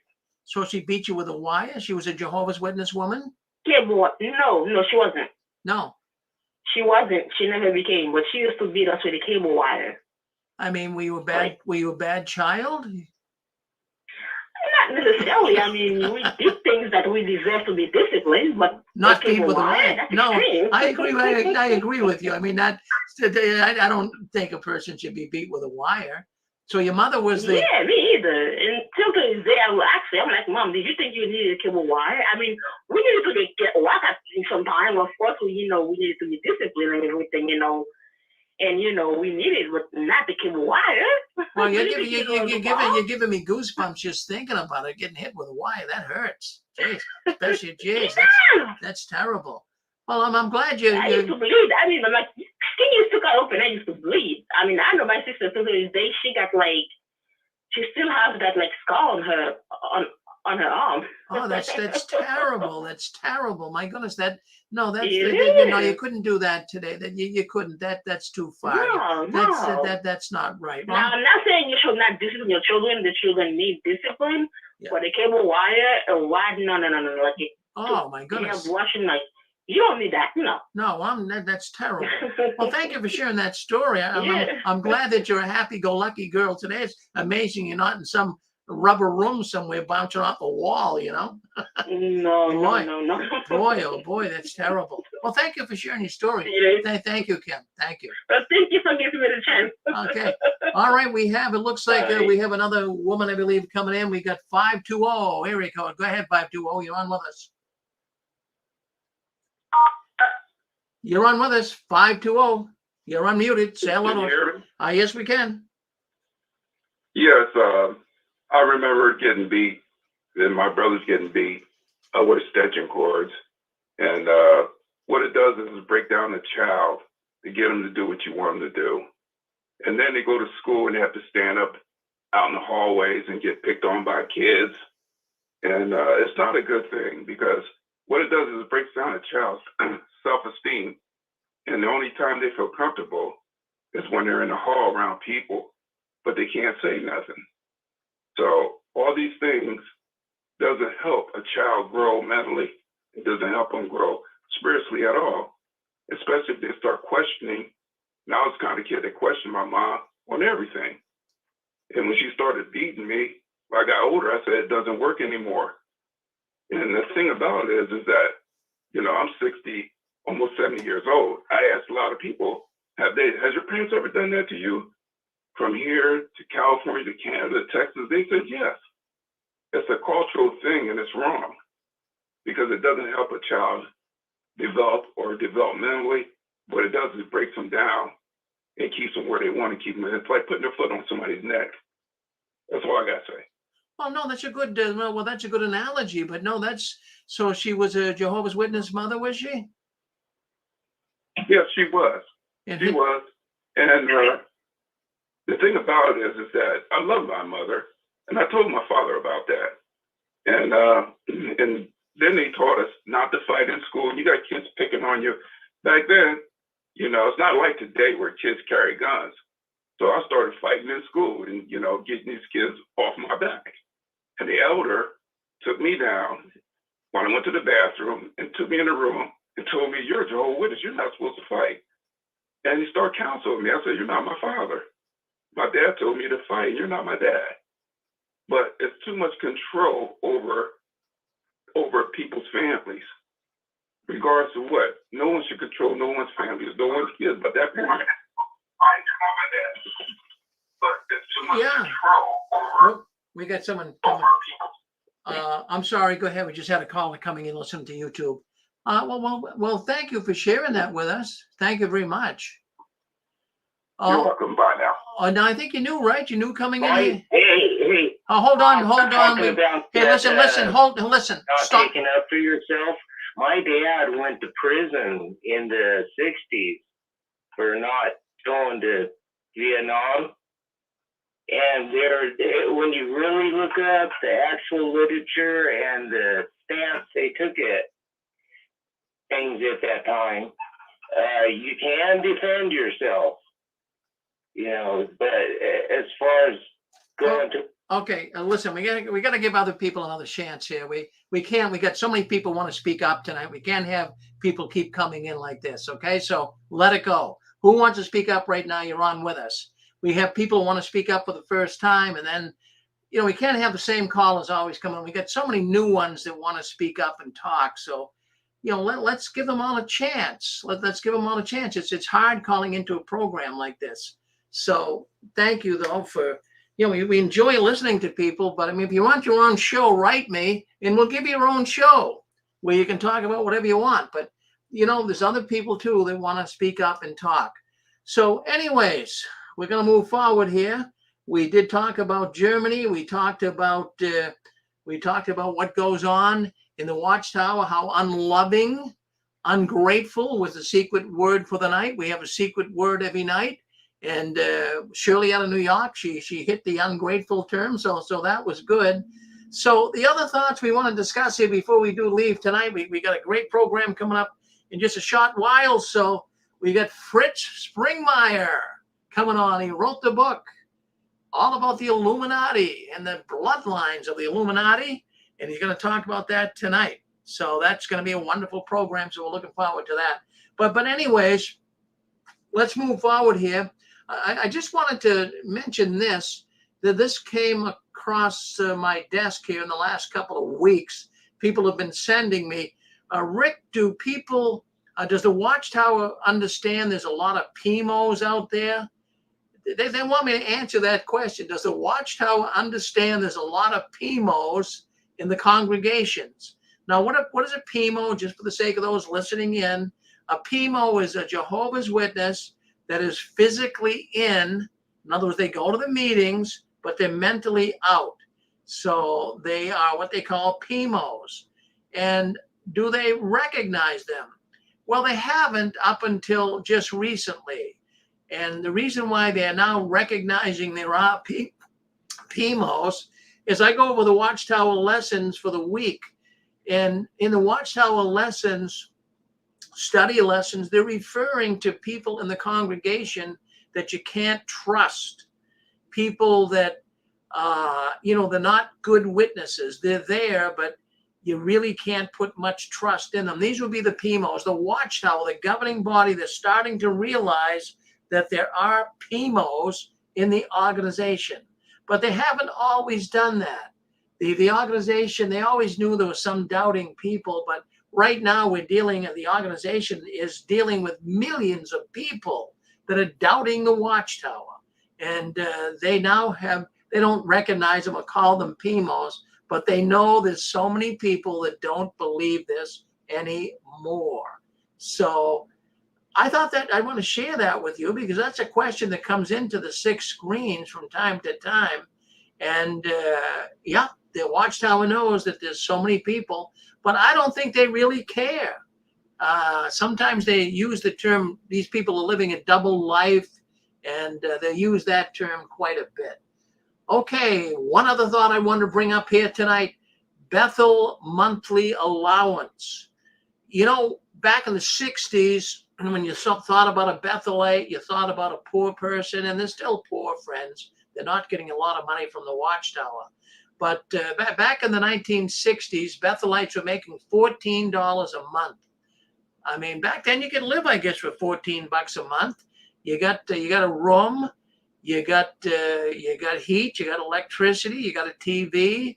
You didn't have to really pay too much out of pocket. Maybe buy some toothpaste and underwear, but you could do it for $14 a month.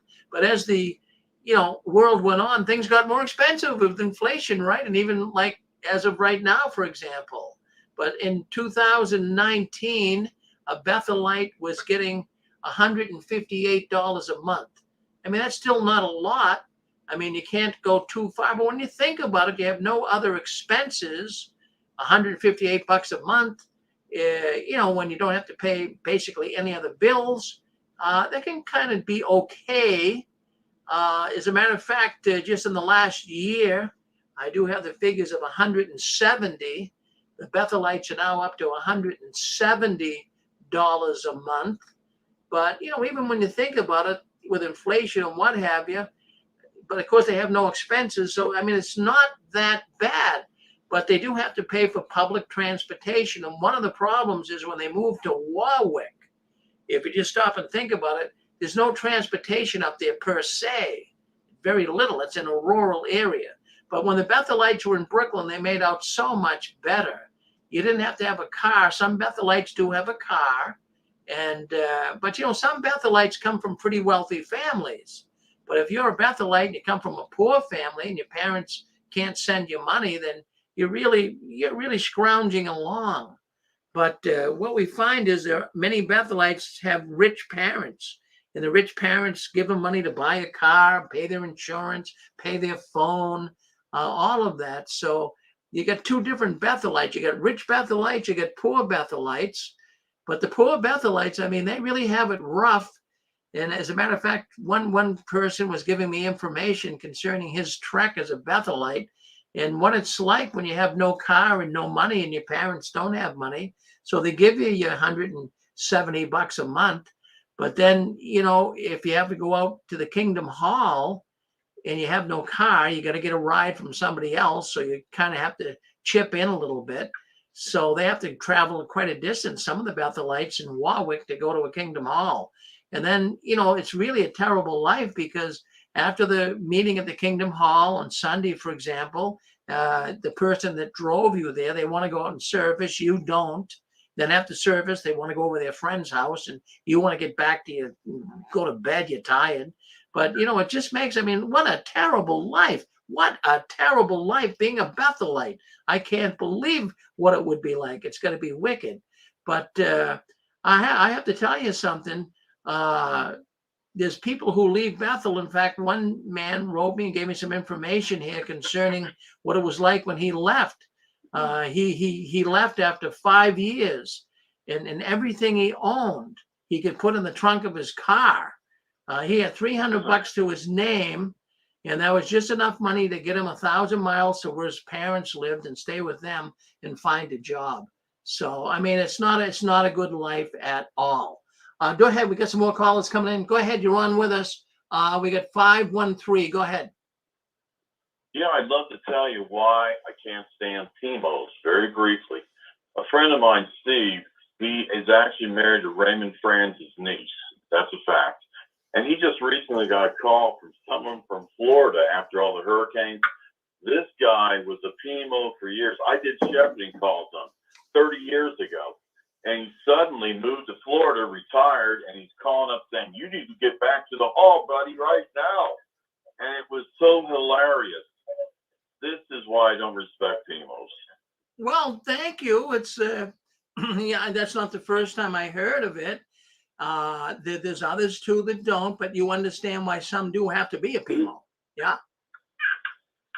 All right. Could I tell you something? Could I tell you something, please, real Yeah, quick? keep it short. I don't like this PIMO word. It sounds too much like pedophile and molester, and it's just a bad acronym. You just need to cut that shit out, man. PIMO and just sounds bad, man. It gets to you, huh? Well, it's just for the sake of cutting things down. I mean, how would you? I mean, we used to call them when we first started doing our. I don't like acronyms. I like real words. Well, what word would you use? I mean, if you were not liking the word PIMO, what word would you use? Can you come up with something? I guess I don't label people like that. Well, no, I used to. I don't know. Before, it just sounds weird. Well, it's just a weird sounding word, man. All right. Well, it's I mean, a weird sounding there's a lot of there's a lot of. I don't think it's gonna attract anyone to this. All right. Well, I mean, I used to call the PIMOs the conscious. Do you understand? Do you understand where I'm coming from? Yeah, but it makes sense to you. It sounds like pedophiles and molesters. Well, I mean, that's your Have you ever been in jail or prison? It sounds like a prison word to me. Well, I mean, I've never been in prison, so I don't know. But if it sounds that way to you, you must have been in prison. Oh, yeah, a PIMO? Come on. All right. I mean, I don't see the big hang up. I wouldn't want to identify as a PIMO. Well, I mean, you understand it cuts to the chase. I understand completely what you're doing. I didn't make the term up. I don't know who made the term up, but I didn't make it up. But I use it. I don't know, but quit using it. Yeah. Well, I mean, I used to refer to people as being in the conscious class. They were awake and from the Watchtower. But, PIMO cuts to the chase. But it does kind of get to you after a while. But I understand what you're saying. But, well, thank you for chiming in anyways. Okay, we're going to have to probably start shutting things down here. All right. Okay, we got on the broadcast coming up right after this. We got the 6 screens of the Watchtower conference call. Well, that's the very first program we ever started with here on the 6 screen. So we're going to bring that back tonight. We have interviews on that program, and we have a man that we're going to be interviewing tonight. His name is Fritz Springmeier. Yeah, he wrote the book, The Bloodlines of the Illuminati, and he's coming on tonight, and he is going to shock us. He is going to reveal some things tonight that's going to rock your boat, so to speak. So don't you guys go anywhere.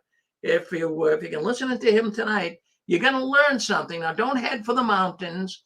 Don't say, oh, here comes another one of these conspiracy guys. Don't do that.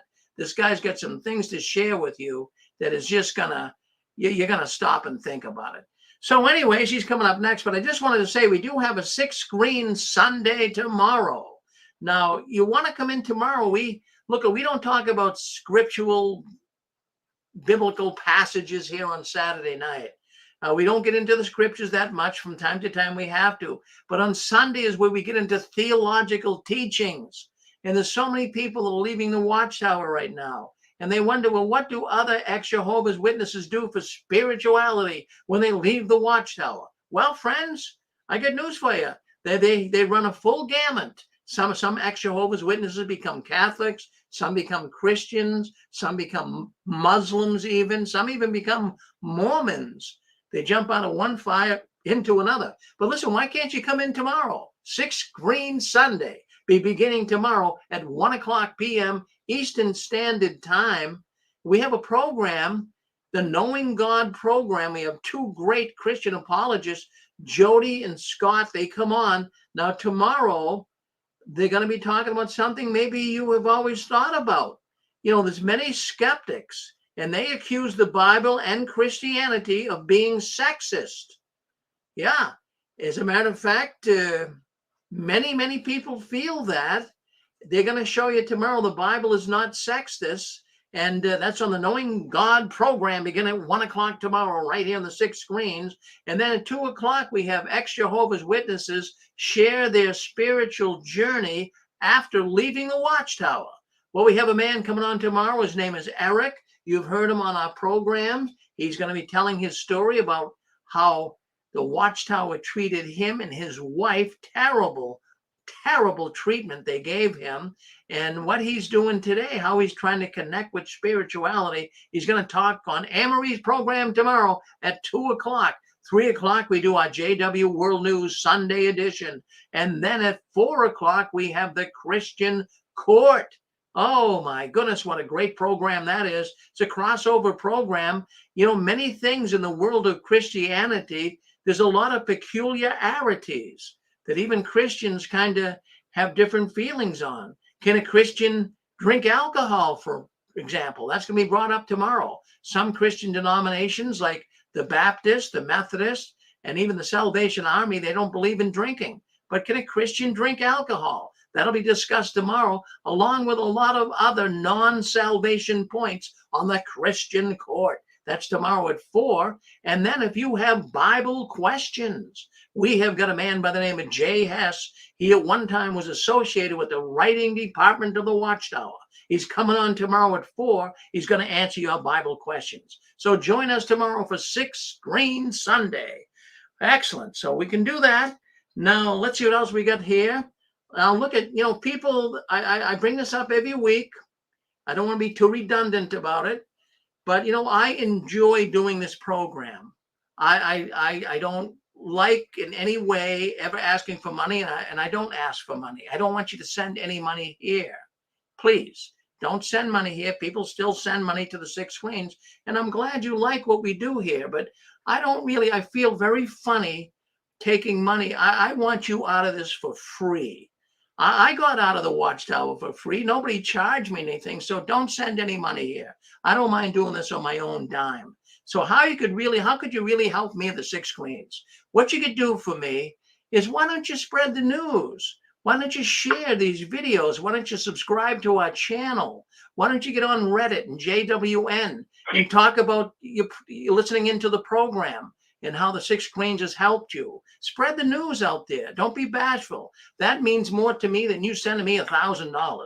Spread the word about the 6 Screens. Yes, go ahead. Hi, I'm calling in. I was just listening to your show. I love your show, and I agree with you. Money's not the point, and I love what you do. Thank you. You're a big reason I woke up. You're a big reason I'm an activist today. I still speak out against the witnesses, and I think everyone should, because what they do is hurt people. They break up families. I'm an ex-JW, and honestly, something that you can't just leave. You should also, if you really care about humanity and Jesus, I think you should also just speak out, because this is not Christianity. It's a cult. It hurts people, hurts kids. It destroys families. People aren't allowed to get education. There's so many issues that you've addressed, and I just love your show. Keep it up. Just want to say thank you. So that's it. Well, I appreciate that. I really, really do. That gives me the encouragement to move on, and I really appreciate that.